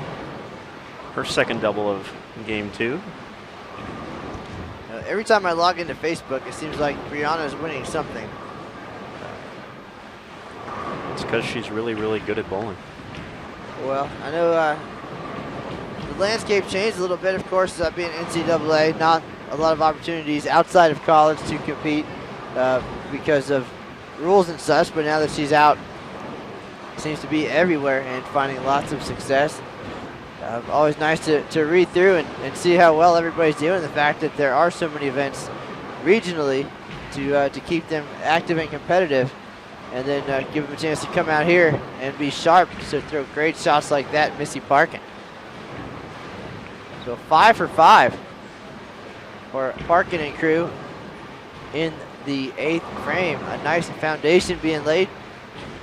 Kendra Gaines back on the strike train after 5 spares in a row.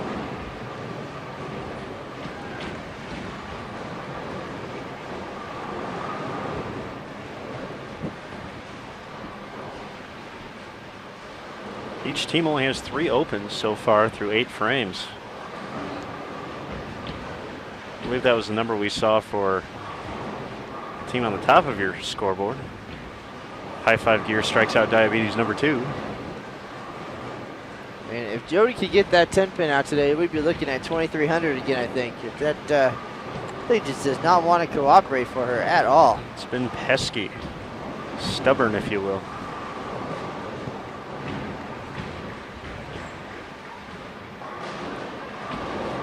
Well, we've certainly seen Carrie come and go on our broadcast here at the Women's Championships. Most notably, Lindsey Boomershine. During doubles, was it front 6 or 7 before back-to-back pocket 7-10s? And then I believe the next game after that, she started with the front 6 or so, and then not necessarily the 7-10s, but a lot of 10 pins, a lot of just back row not cooperating, and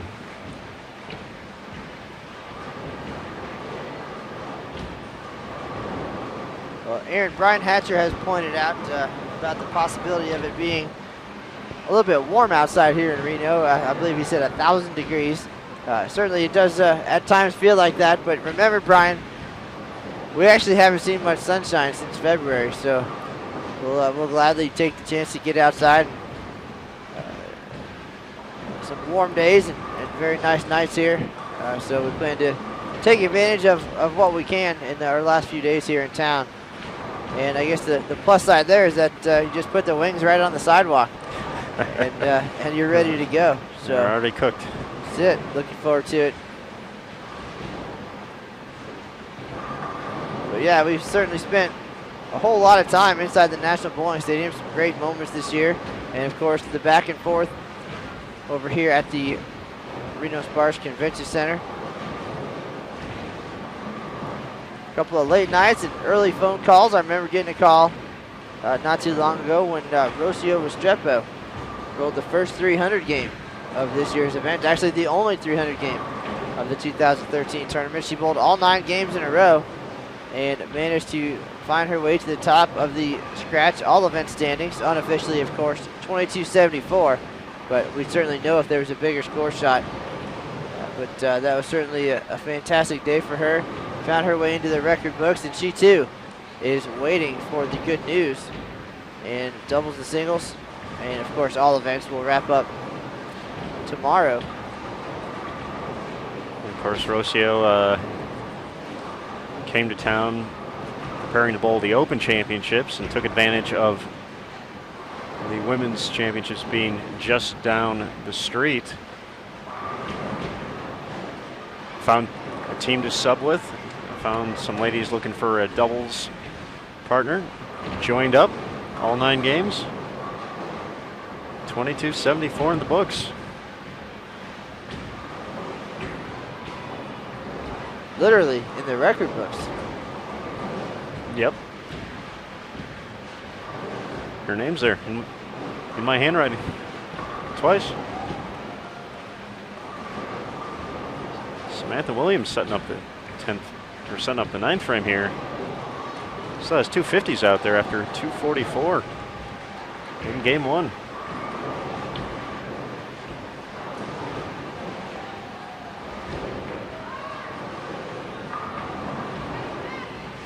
Kendra gets them all to cooperate. A little bit light on the head pin there, but all 10 crumble to the ground. Well, they're certainly setting things up nicely for the 10th frame and making a run. 993 start for Kendra and Jodi. And there's that 10 pin again for Luthold. She was working on 4 in a row. She saw 260s out there. Now dropped to the 240s. Samantha Williams throwing a lot of strikes today. Great shot from Jodi.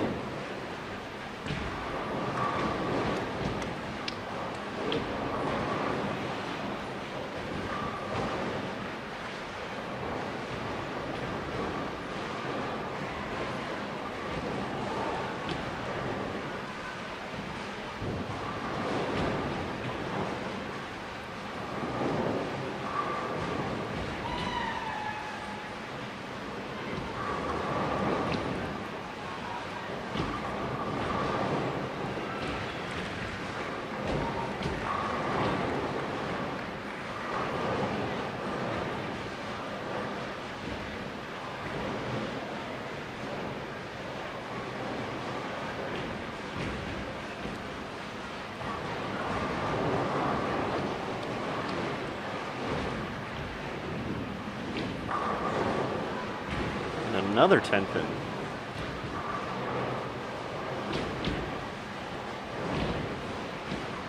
Linda Martin's trying to have some fun, threw her towel at the 10 pin. She's had enough. That's all you can do sometimes when they're just not falling the way you'd like. They're throwing great shots, just not being rewarded. And I'm sure a group as talented as this, although probably frustrated by the lack of carry, is not going to get deterred by it and lose the pocket anytime soon. Wouldn't be surprised to see a few different lines and possibly ball changes in the I'm a fill ball here coming up in the 10th. Get prepared for game 3, but Well, I feel like we've seen Jodi. She can get left and get around a little bit, certainly create some angle. Linda Barnes with her slow ball speed at times can do the same thing. So perhaps that's the move here, to get a little bit left, open the lane up, and create some angle and try to get the better carry.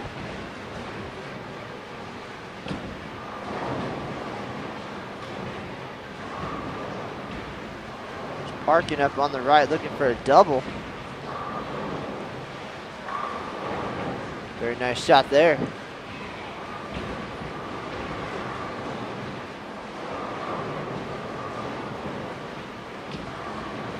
Appears that was a ball change. so it looks like The Enigma going back in the bag.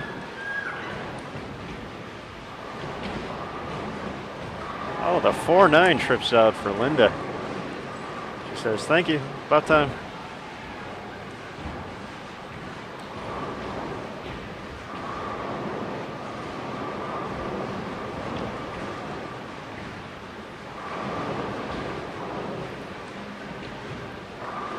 And finally,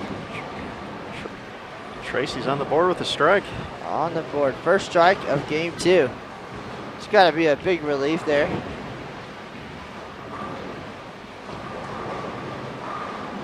Linda Barnes, 2:05. 3 in the 10th. It did look like she had opened up the lane a little bit there and was rewarded.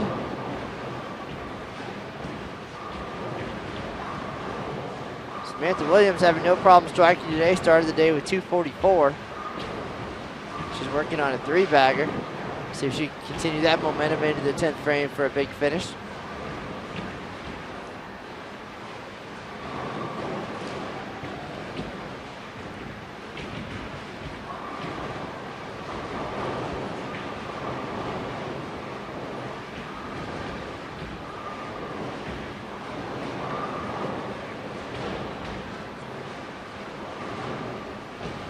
Just like that, she's back in the 240s.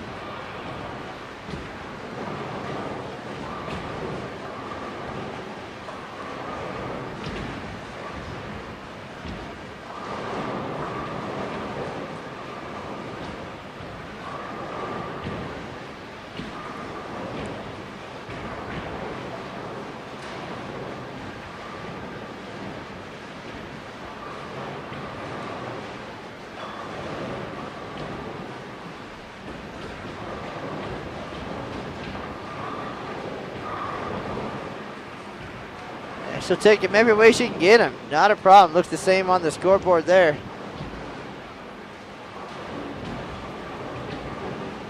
Hatcher now up on the right lane, working on a 4-bagger. From the other side of the lane, all 10 back. Whenever she switched to, yeah, Brian's in the chat room. He'll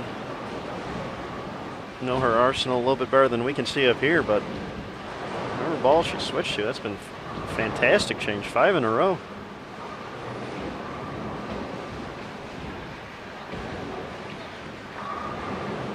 .258 in the books. 5:02 at the turn, Samantha Williams.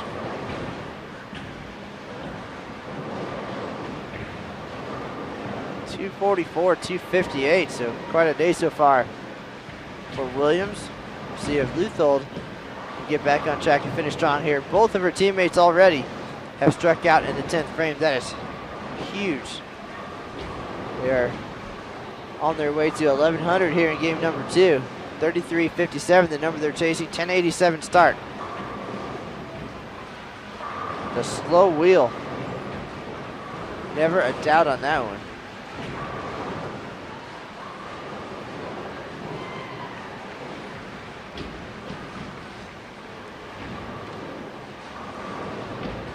Slow wheel. That'd be a great nickname.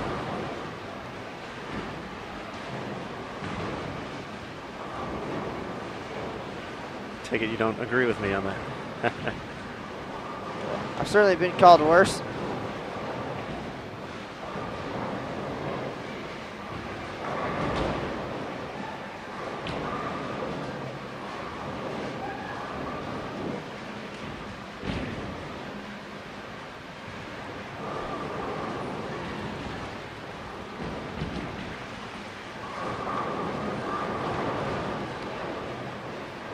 It's another double on the 10th. 240s.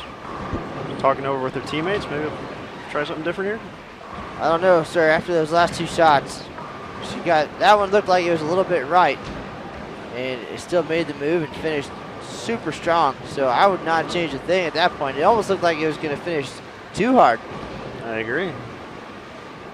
So maybe a scotch more speed. Scotch. And they are still perfect in the 10th. That's 9 for 9 for Linda Barnes and crew. Caldwell's going to step up. Try to keep that going.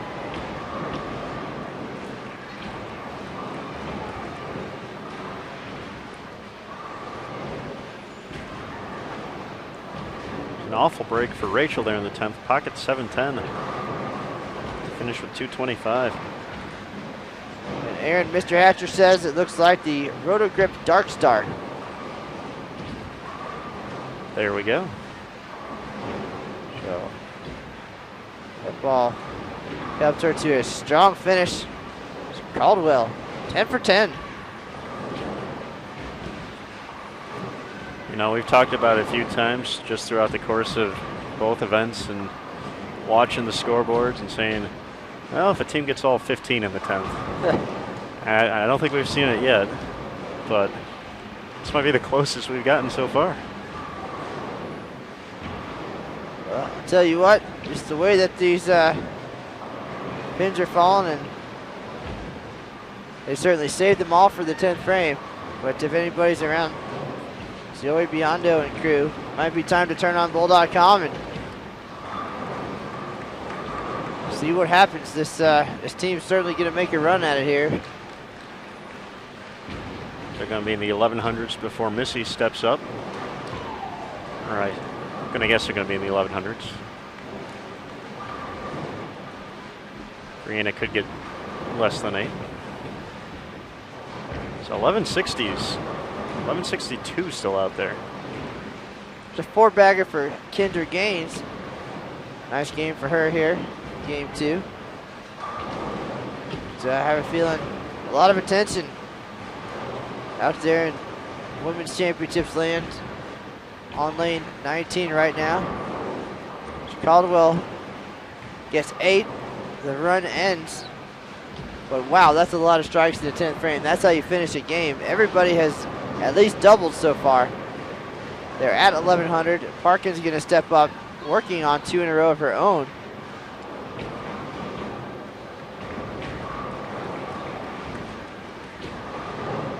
Kendra finishes with all 3, 231 after a 224 opener.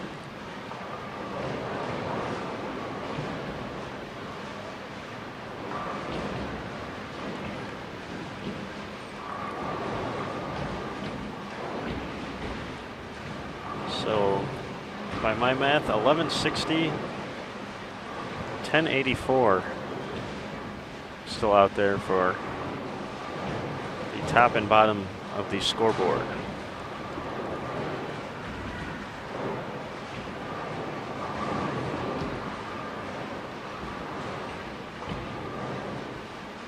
Of course, we'll also have our eyes on lanes 23 and 24 here. A couple of solid performances there.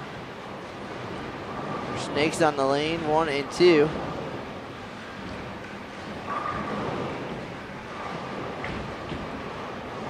Both teams plus through 2 scratch. And they get a whole bunch of pins. So we'll see how all that unfolds on the diamond side of things.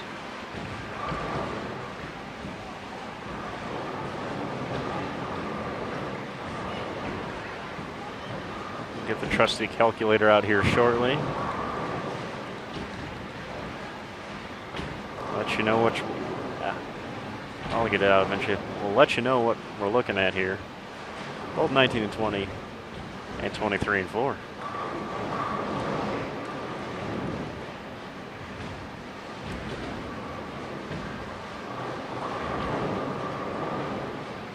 There's a big double for Jodi in the 10th. Get her into the 220s. Good place for the 4-7-10 for Parkin. 2:02 and 11:35 for High Five Gear strikes out Diabetes number 2.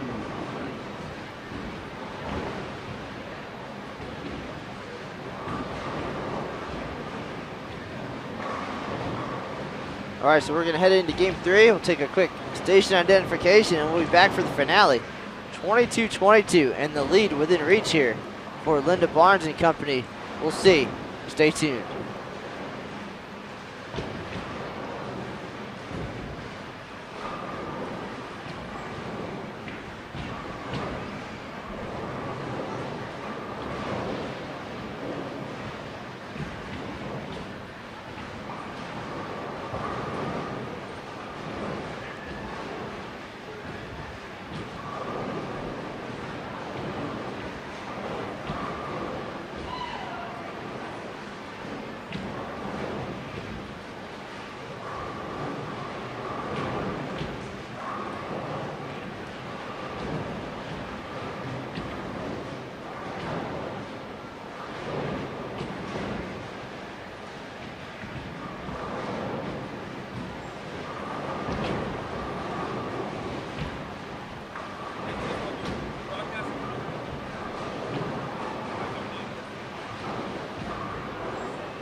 All right, we're back here live at the 2013 USBC Women's Championships.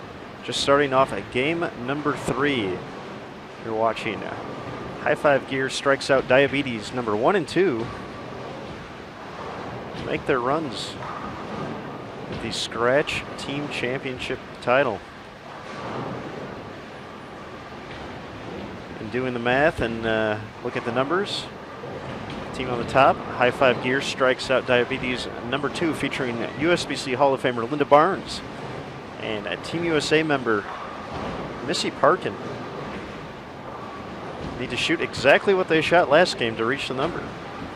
Another 11:35 would tie them with Eagles Edge Pro Shop at 33:57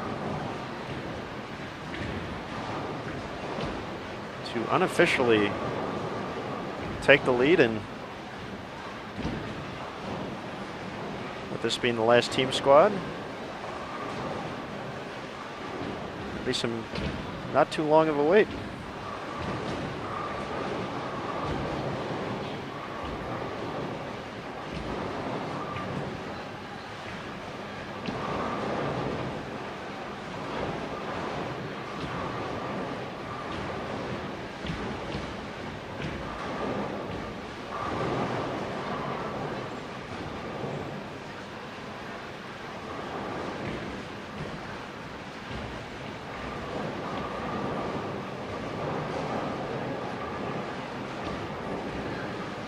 Their companion team featuring Jodi Woessner and Kendra Gaines would need a massive 1280 to reach that number. That would be the highest team game in tournament history as well.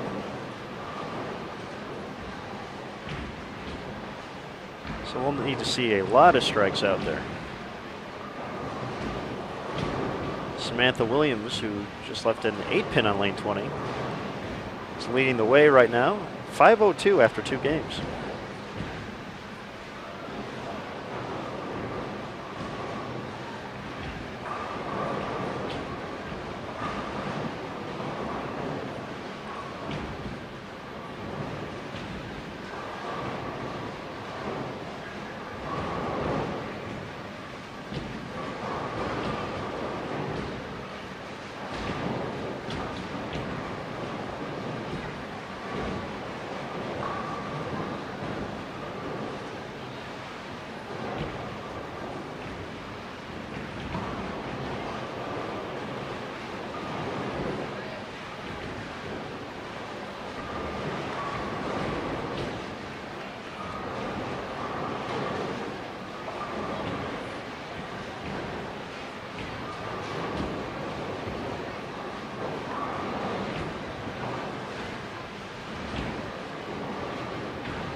All right, so a lot of potential excitement here at the USBC Women's Championships, the final team squad of the year. It could come down to this. 11:35 is a big number, however, and the carry certainly has not been going their way in the first 2 games, which could be a good sign. They shot 11:35 with a lot of 10 pins and 4 pins. And a huge 10th frame, which featured the first 11 strikes.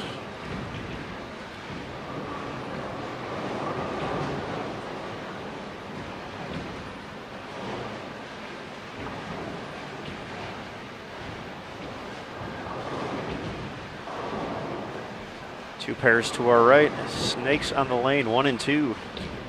Have their work cut out for them as well, with their handicap total already included. Snakes on the lane 1 featuring Alejandra Mora, Denise Pearson, Elisa Rivera, Heather D'Erico, and Jasmine Coleman would need a 1275 to reach the diamond score in their final game. That is Scratch. So once again, that would be a record score. Highest team game in tournament history, 1247. set by High Roller Cherry Hill, New Jersey. Back at the 2004 event. It's Wendy McPherson's team. Yes, it is. Very accomplished group that won a lot of team titles in the over the course of the 2000s.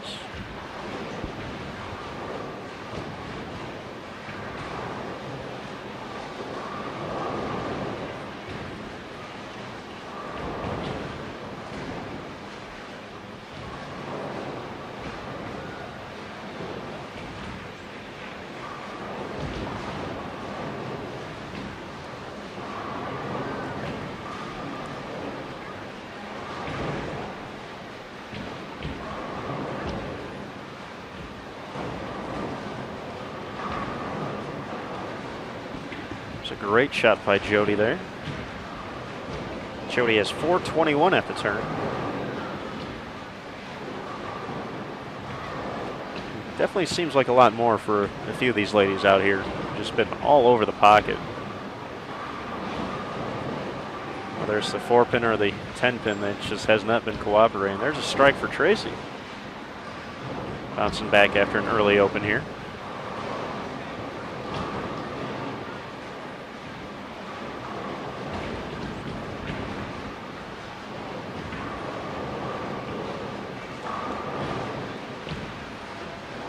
Like a ball change for Linda Barnes, if I'm not mistaken.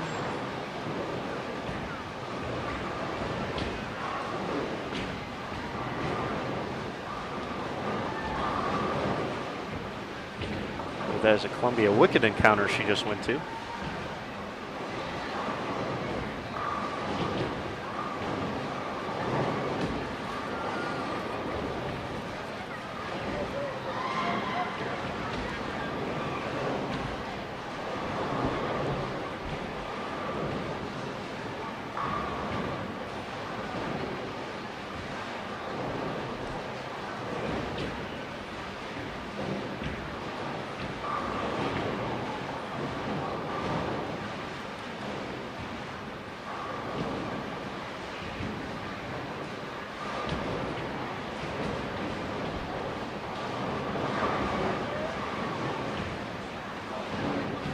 Nice shot by Del Cerrone there, mixing them up.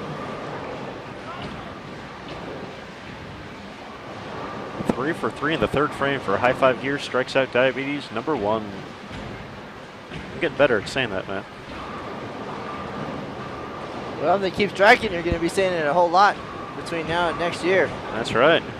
Most likely between now and the end of next June, because I'm going to go out and guess and say that all these ladies will be here for the Queens, and it makes sense to bowl the women's championships during that same trip. Certainly does. Being able to, I'd say, kill 2 birds with 1 stone, but with the Open being in town as well, 3, we already talked about it, the side events, everything. A bowling extravaganza of a trip could be made.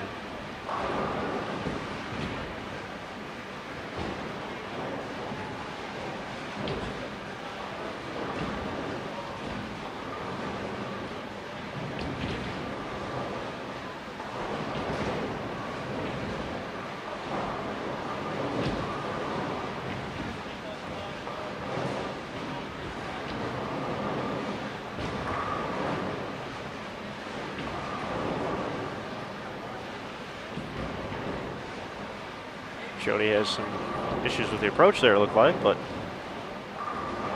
still finds all 10 in the pit. Early double for her.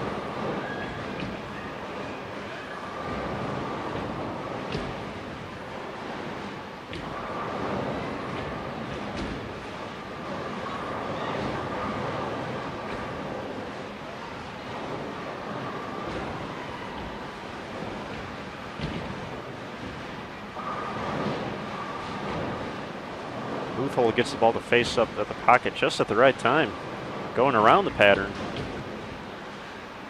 She starts off with a 3-bagger.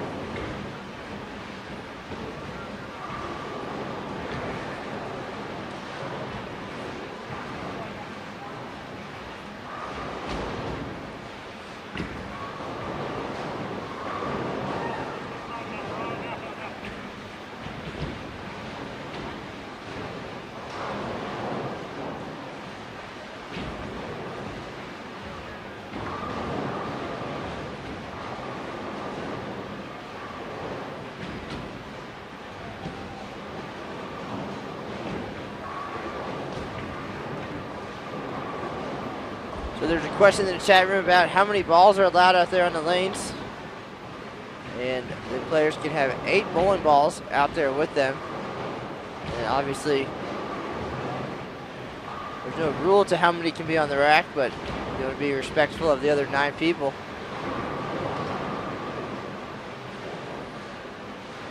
Yes, it doesn't appear many seats are available down there. Well, there's 8 chairs. Obviously, I heard a funny one. Somebody said, well, how's that fair? There's only 8 chairs. Wouldn't it make more sense to have one for everybody? And the obvious answer there is that there should be 1 person on the approach for each team at each time. So no, we only need 8. So we're going to get row 1 next year? Or two per pair?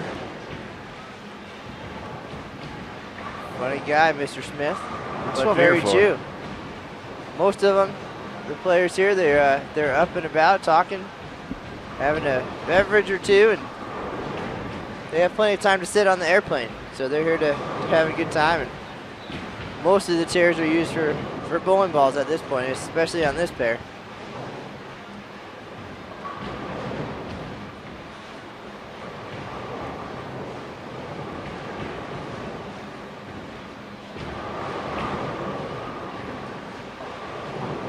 Linda Barnes, 710 again. That's the second one, I believe. Both on lane 20. See. Clearly not happy, who would be, but still smiling, joking around. But she is strikeless here in game number 3. She'll take her 1 pin for the team, and looks like that ball's coming off the rack as well. 11:35, not an easy number to get to. They did it last game with some bad carry, but you're gonna need some strikes to get there. We see some, looks like Missy's switching balls here. There's a double for Tracy. So Luthol trying to carry the burden here in game number 3. Samantha Williams certainly got it done in games 1 and 2, 244, 258 to lead the way. So they're 222 over for 2 games. She's got half of it, just about.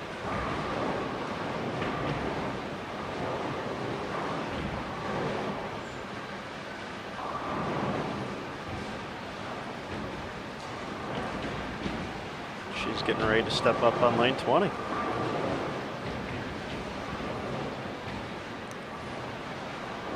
Well, folks, for those of you in the chat room and joining us today, we do appreciate it. Nearly 30 broadcasts in the books here in 2013 from the USBC Open and Women's Championships. This is the finale, and we're looking for an exciting one. There's an interesting shot.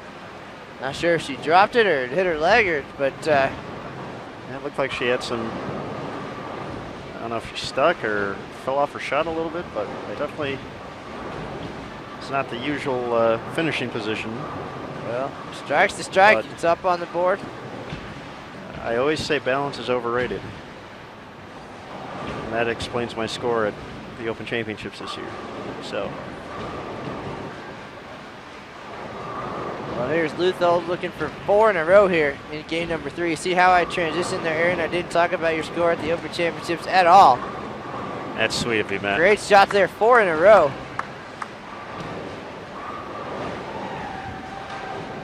And a little bit of momentum here in game number 3.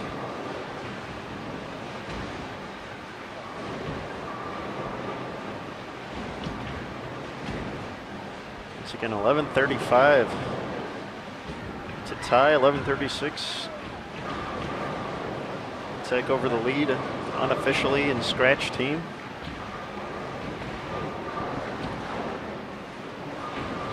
Should make for an exciting conclusion to our live stream run this year, Matt. Well, we knew it. I mean, certainly when we put Jodi on the schedule, we know she was capable of some big numbers. And then when she put these 2 teams together around her, We certainly anticipated shots like that from Brianna Caldwell, and they have not disappointed. 1087, 1135, 993, 1084. So big numbers. They're certainly going to make an impact on the unofficial leaderboards.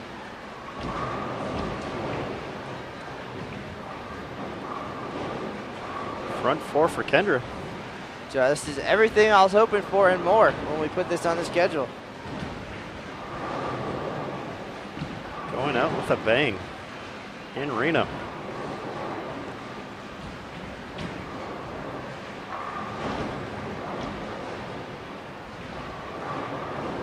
So that 10 pin, a momentum stopper again for Parkin. See if Jodi Woessner can make it 3 in a row. She mixes them up, everybody cooperates. These ladies will be on the lanes again tomorrow at 10:30 a.m. So the final doubles and singles squad of this year's event. Aaron Smith will be here bright and early, front and center, to see if they can find success in doubles and singles. 2274, the unofficial scratch all events leader, Rocio Restrepo.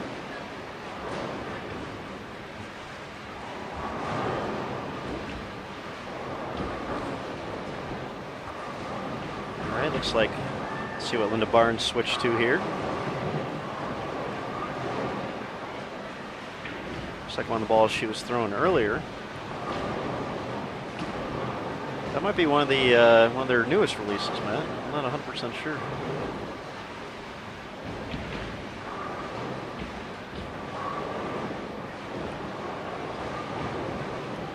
It appears to be the Antics. It is one of Columbia's latest and greatest. Not so great on that shot, however. She leaves the 610. Gets her trusty spare ball, cleans it up.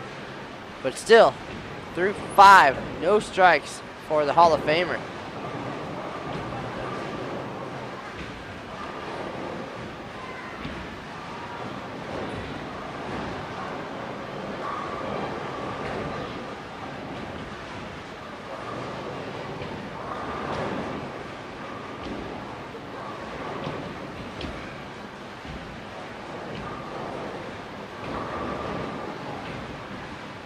Looks like Tracy Distel has saved her strikes for game 3. She caught a nice break that last shot, tripping a 2-pin out late, so getting some of her hits back that she definitely deserved last game. Nice break for Samantha Williams, crossing over.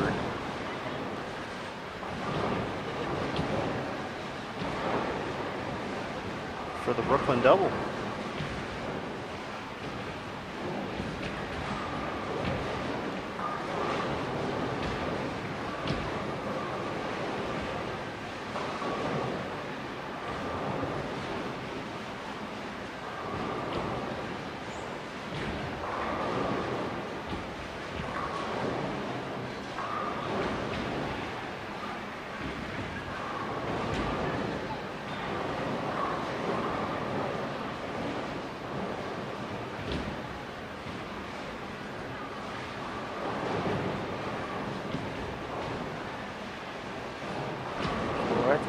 Halfway point of game 3. Still on the edge of my seat.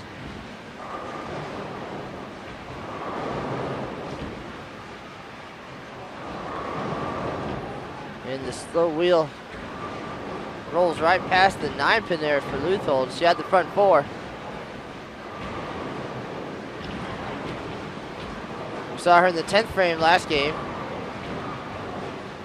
Borderline, a little too high in the pocket. Lucky to leave only the 9-pin there. Still a good shot. But spares are not going to win this thing. 1135, a big number.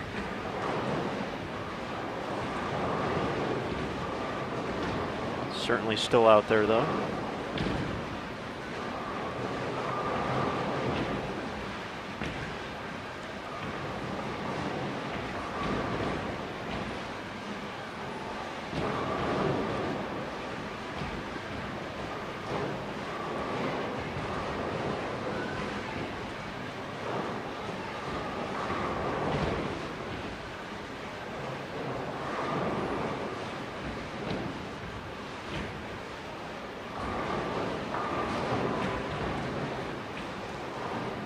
Kendrick gets all 10 to cooperate. Front 5.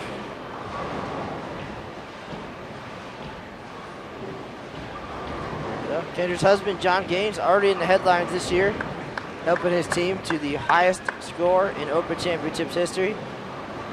So Kendra working her way back into the spotlight as well.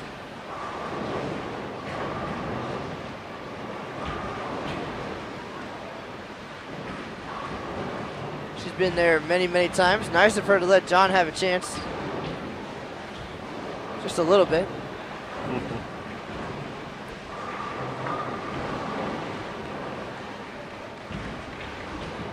There's 4 in a row for Jodi.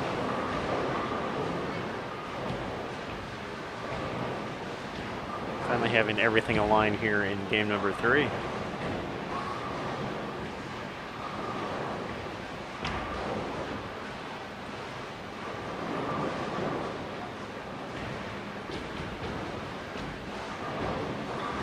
So another ball change for Parkin.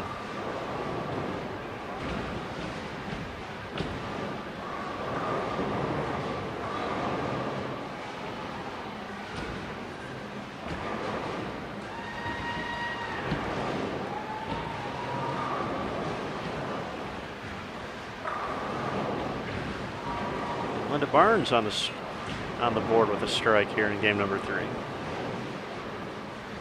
202, 205 in her first 2 games.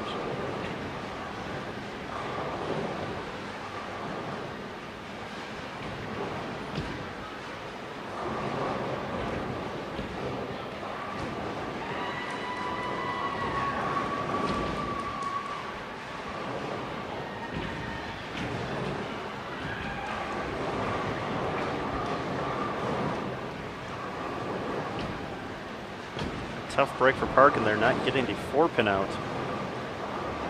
A spare conversion. All right, so Barnes and Parkin, the 2 Queens champs, struggling here in game 3. The rest of the team holding them up nicely. This is what the team event's all about.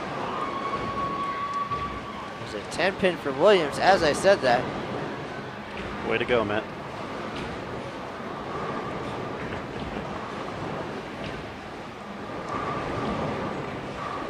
Four in a row for Distal.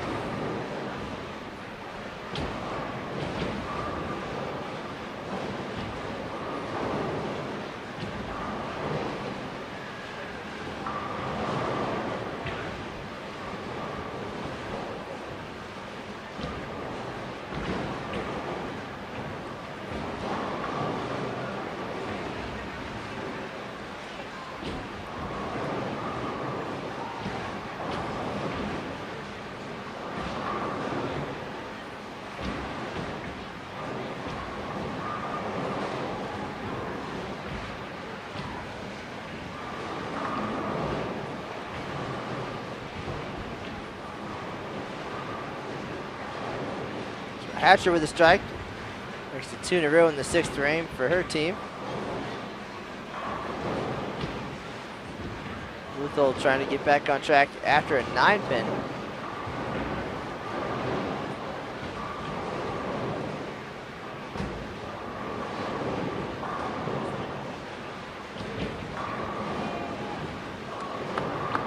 She responds with a strike.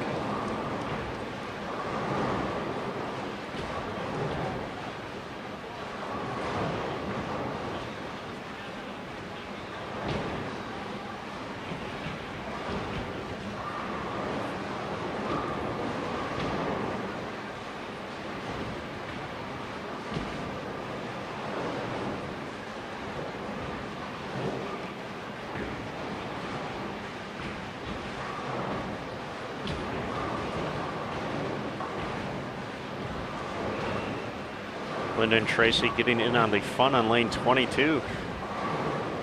Common sight here at the women's. Someone leaves a 5-pin, hands go up. No drinks. As Cody Height converts the 5-pin. Does anybody really follow through? I'm still waiting. There's got to be a few people who owe me a beverage after a missed 5-pin or so. Well, after bowling league with you this year, I figured it'd be the other way around. You'd owe us some drinks.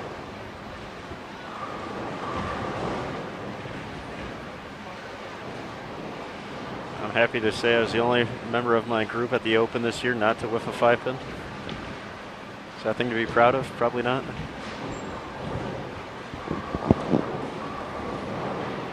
You gotta find your successes where you can, sir. Small victories are still victories, man. Exactly.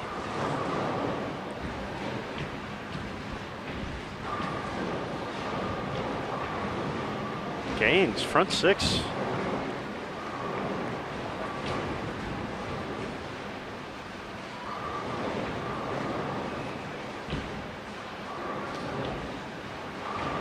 How about this one, man? I had a friend back home who said once he got the front 6, all he wanted to do was copy and paste. How about that one, courtesy of Chris Jackson?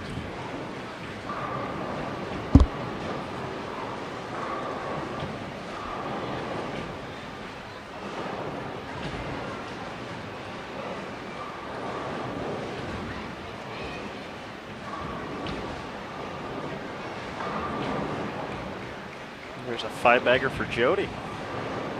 Strikes adding up for high 5 gears. Strikes out diabetes. Number 1. That is number 1, right? That is.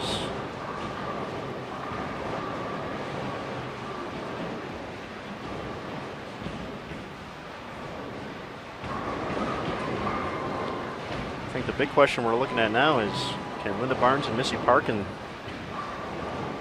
get on track here in the final frames? With great shots like that, Linda says it's about time. Will they have enough firepower here to get to the 11:35 they need?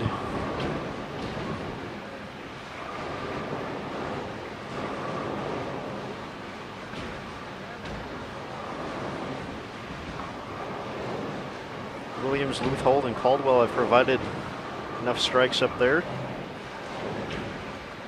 to keep them right around there.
And another 9-pin on 19 for Luthold.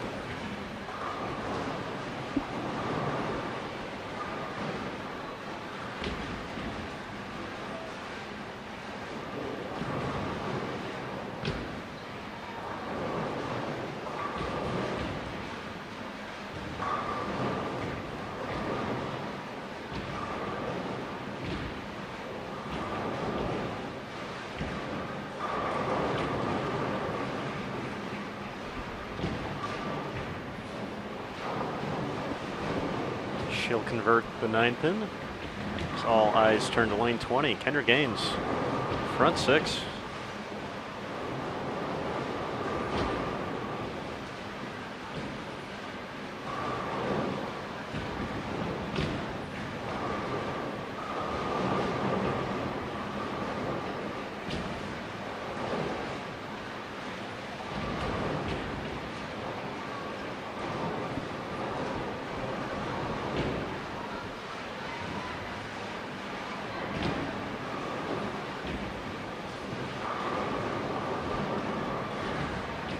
Caldwell mixes them up. Very nice break there.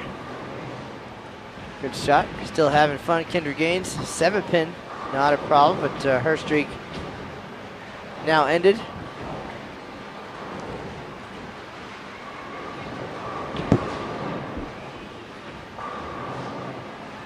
All right, Matt, 7th frame.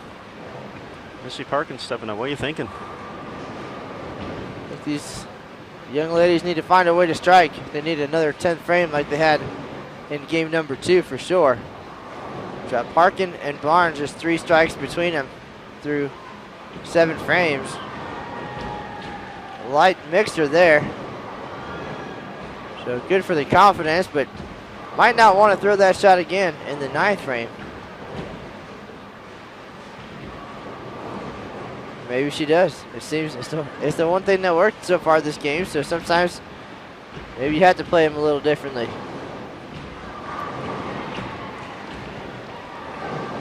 Woessner piling on the strikes. 6 in a row. So they're going to have a nice finish here. Scratch title out of reach. I believe you said well over 1,200 needed here in game 3. 1280 to be exact for High Five Gear Strikes Out Diabetes number 1.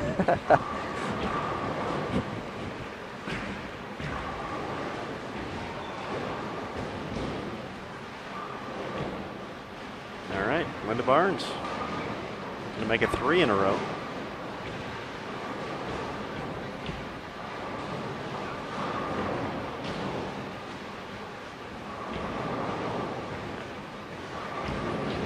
That shot comes up high. 4, 6, 7.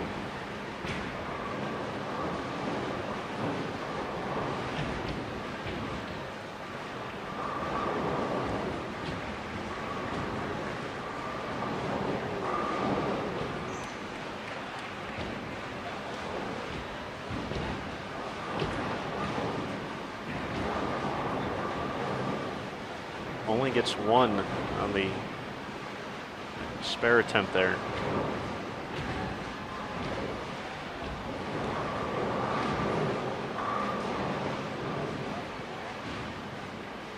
Couldn't tell if that was a bad shot or if that lane changed on her, but definitely might be a little scary stepping up there in the 10th, but as a USBC Hall of Famer, she'll assess the situation, make the right moves, and well, she certainly threw in the big shots when she needed to. Queen's titles, she even won the Clash over Sean Rash.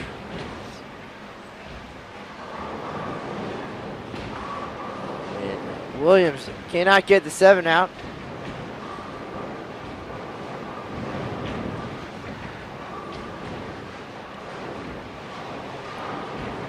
So Barnes and company running out of room here. Only they could flip-flop scores with Woessner's team. But Aaron, of course, the man on the calculator, will take us there till the very end.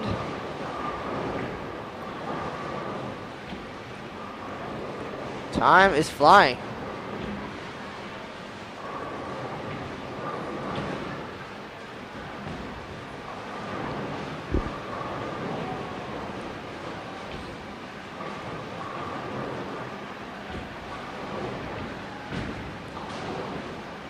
Williams cleans up the spare.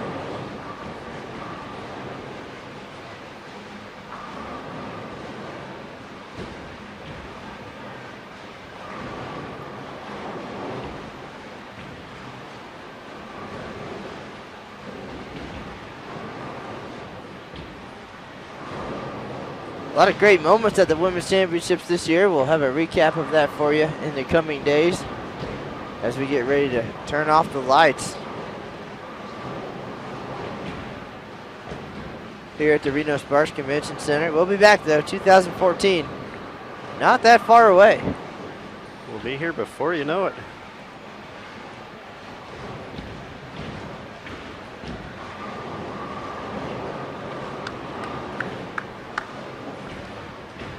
Big strike for Luthold there. We'll see if she can get the 9-pin to cooperate on 19.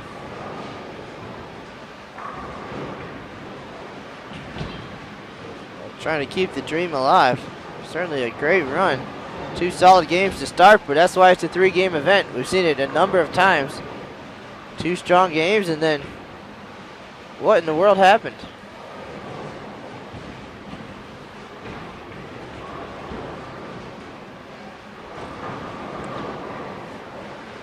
Aaron Smith nervously looking at his calculator. Adds up a little differently here than at the Open Championships.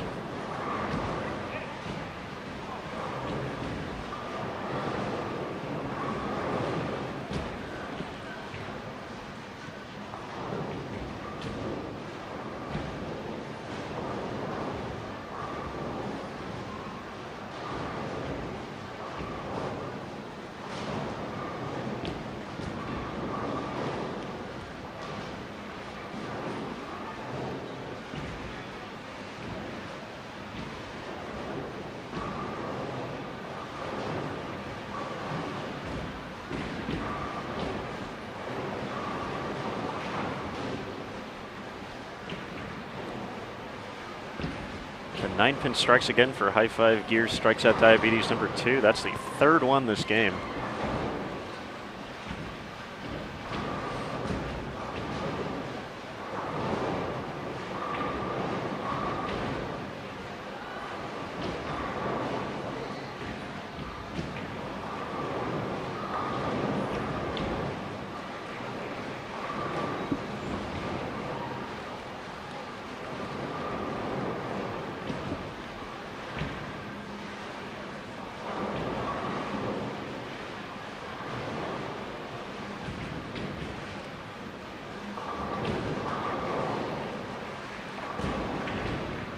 He comes up light there, leaving the bucket plus the 7-pin.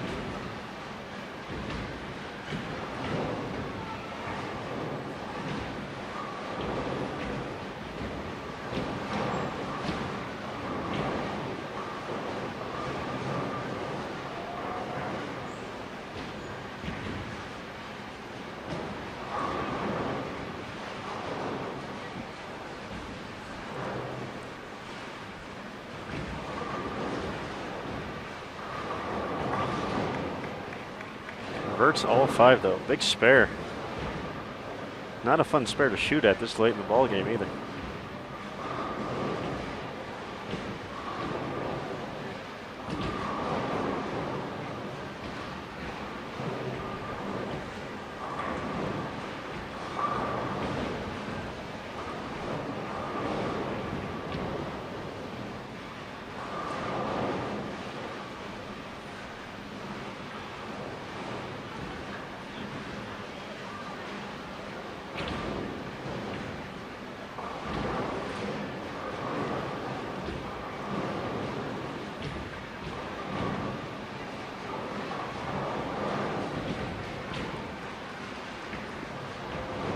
Things not looking good here. Well, looking good for somebody. Looking good for Eagles Edge Pro Shop. If they're at home watching, or if somebody wants to get them a message. It's looking like the 11:35 needed to tie their 33:57 is out of reach, unofficially, of course.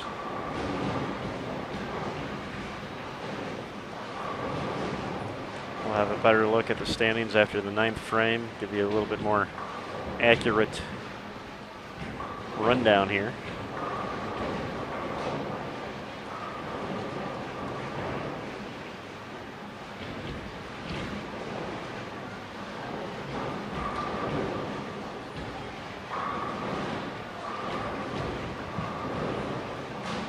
Great shot by Williams there.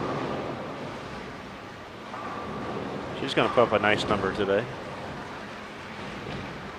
5:02 at the turn after games of 2:44 and 2:58.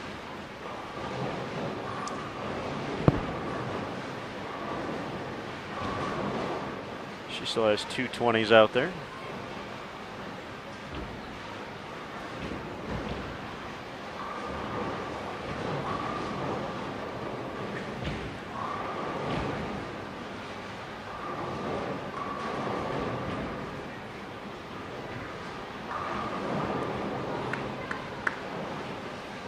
Sandra gets all 10 to cooperate. No 9-pin that time on 19. She'll be working on a double going into the 10th.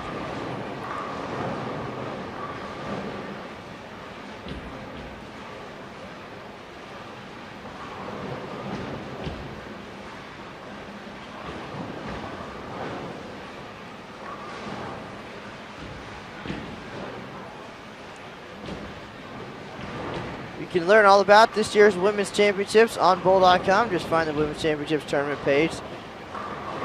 Written quite a few stories in the last 81 days talking about all the great bowlers at this event.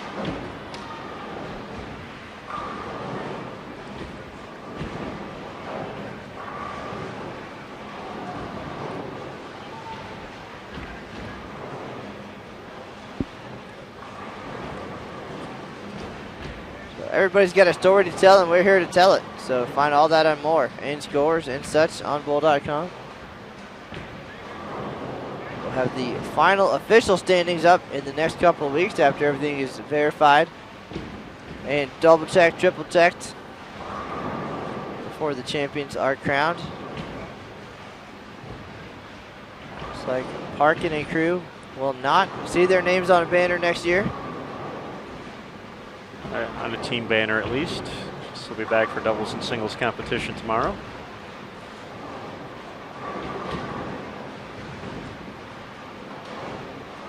A few of these ladies are already off to a fantastic start to make a run at all events. Starting at 10:30 tomorrow morning. Reno time out here on the West Coast.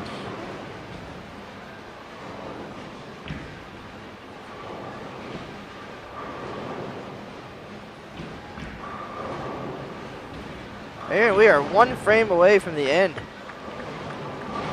of our 2013 live stream career here in Reno.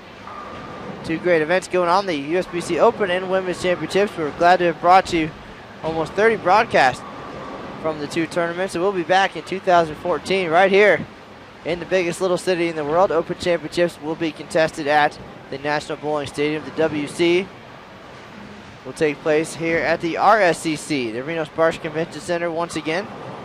Have some other great events in town as well. The USBC Queens, the ITCs, and all kinds of great action coming in. So a lot of folks will have the opportunity to take advantage of this great venue built especially for us.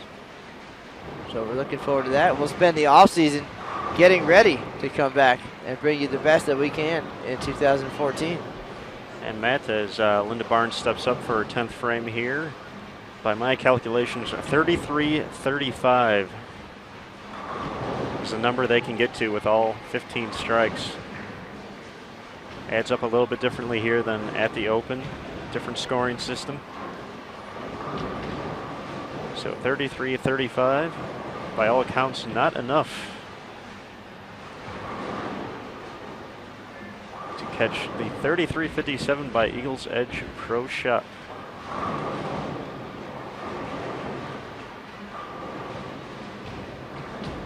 Certainly was a good run, very exciting. That's all you can ask for, is to have a chance at it.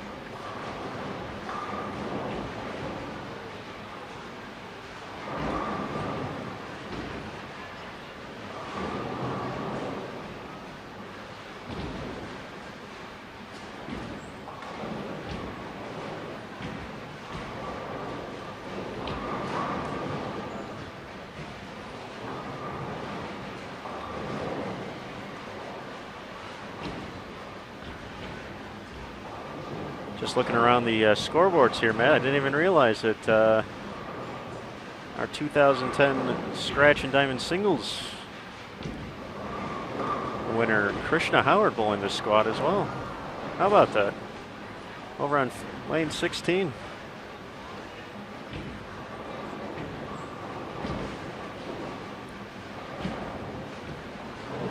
Krishna came in late in the tournament, 2010. Just days, maybe more days than we got here left, but came in, shot Games at 246, 246, and 300 for 792.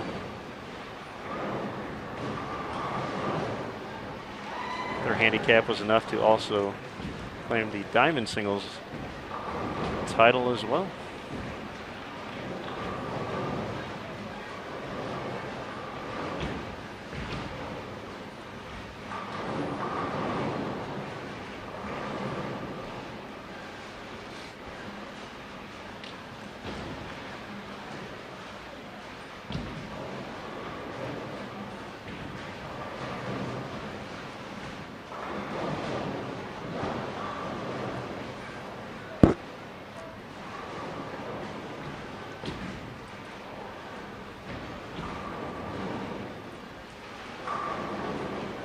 Barnes finishes game 3, 168 for 575. Tracy Distel, 212, 547.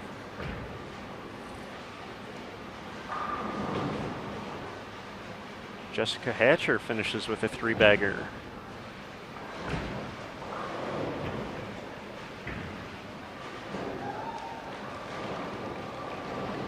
$184, 632.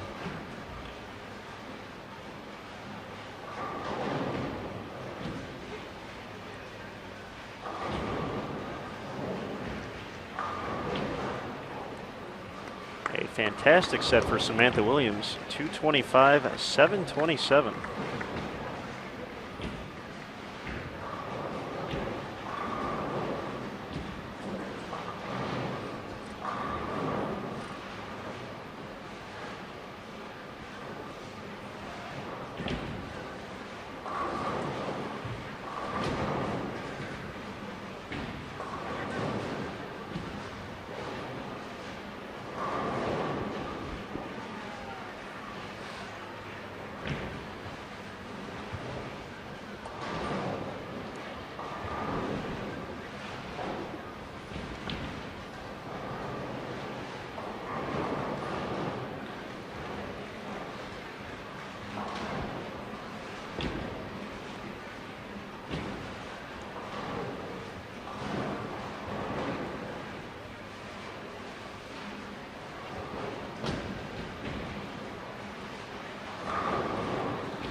Looks like a few ladies on the 2 o'clock squad getting marched out to the lanes right now. Preparation for their doubles and singles. Get the ball right on the leftovers after team event.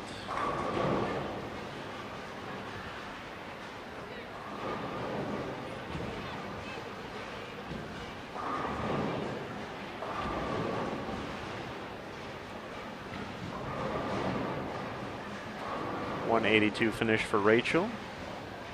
Give her 600 on the dot.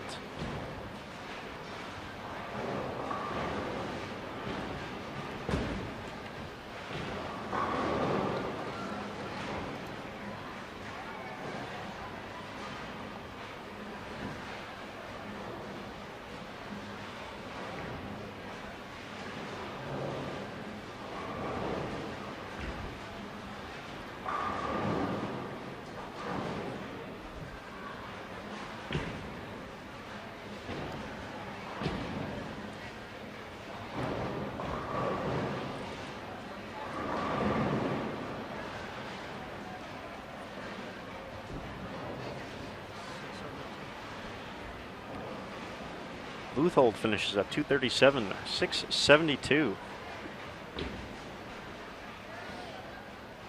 Bouncing back big after a 190 start with games at 245 and, well, 237. A few tough breaks in there, a few 9-pins for Cassandra.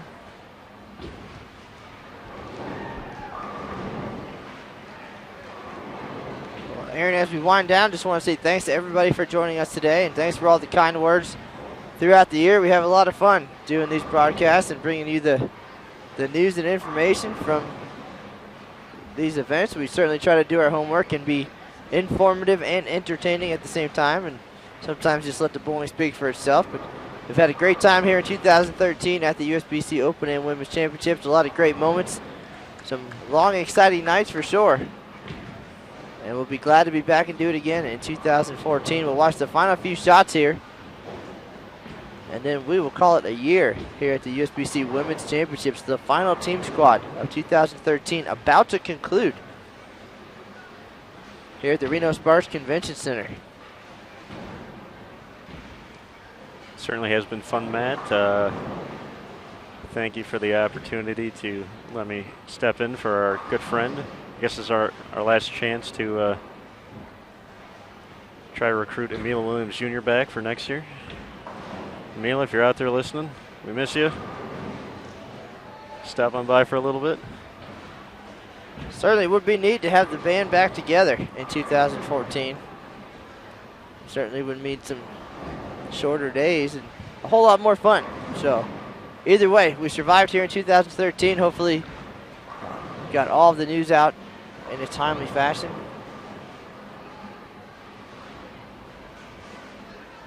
.247 and 686 for Brianna Caldwell.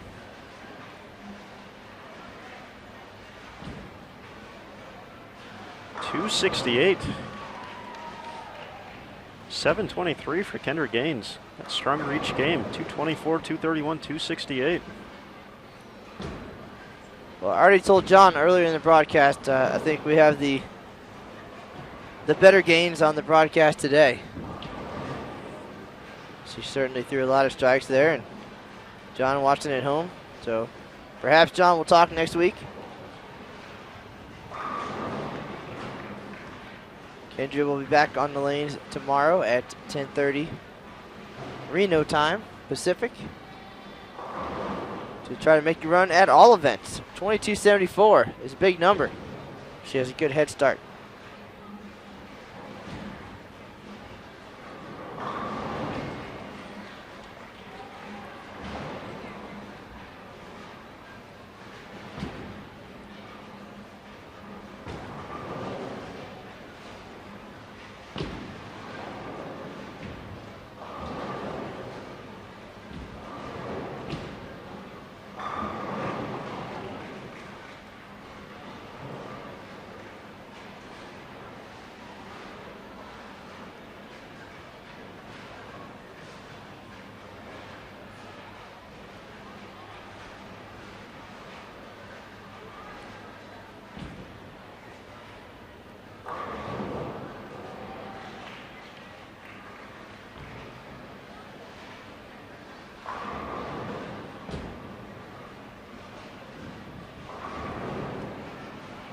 All right, Jodi Woessner finished up 245 for a 666 series. High five gear strikes out Diabetes number 1 at 1091 in the finale for a 3168 total. Missy Parkin 192 for 631. Helping a high five gear strikes out Diabetes number 2 to a 1069 and a 3291, a fantastic run. Fortunately, a little bit short of the 3357. By my accounts, their 3291 was enough to move into second place in the scratch rankings. Once again, that number is unofficial, of course. But fantastic run. Got to see some great bowling out there today, Matt, and all year. So I'll let you do your thing from here on out. All right, folks, that's going to do it from the Reno-Sparks Convention Center today. Aaron Smith said it well, and this is going to be it. We're going to say goodbye for the final time in 2013. We're headed back to the National Bowling Stadium to wrap things up at the Open Championships. Another week of competition there with the Senior Championships in between.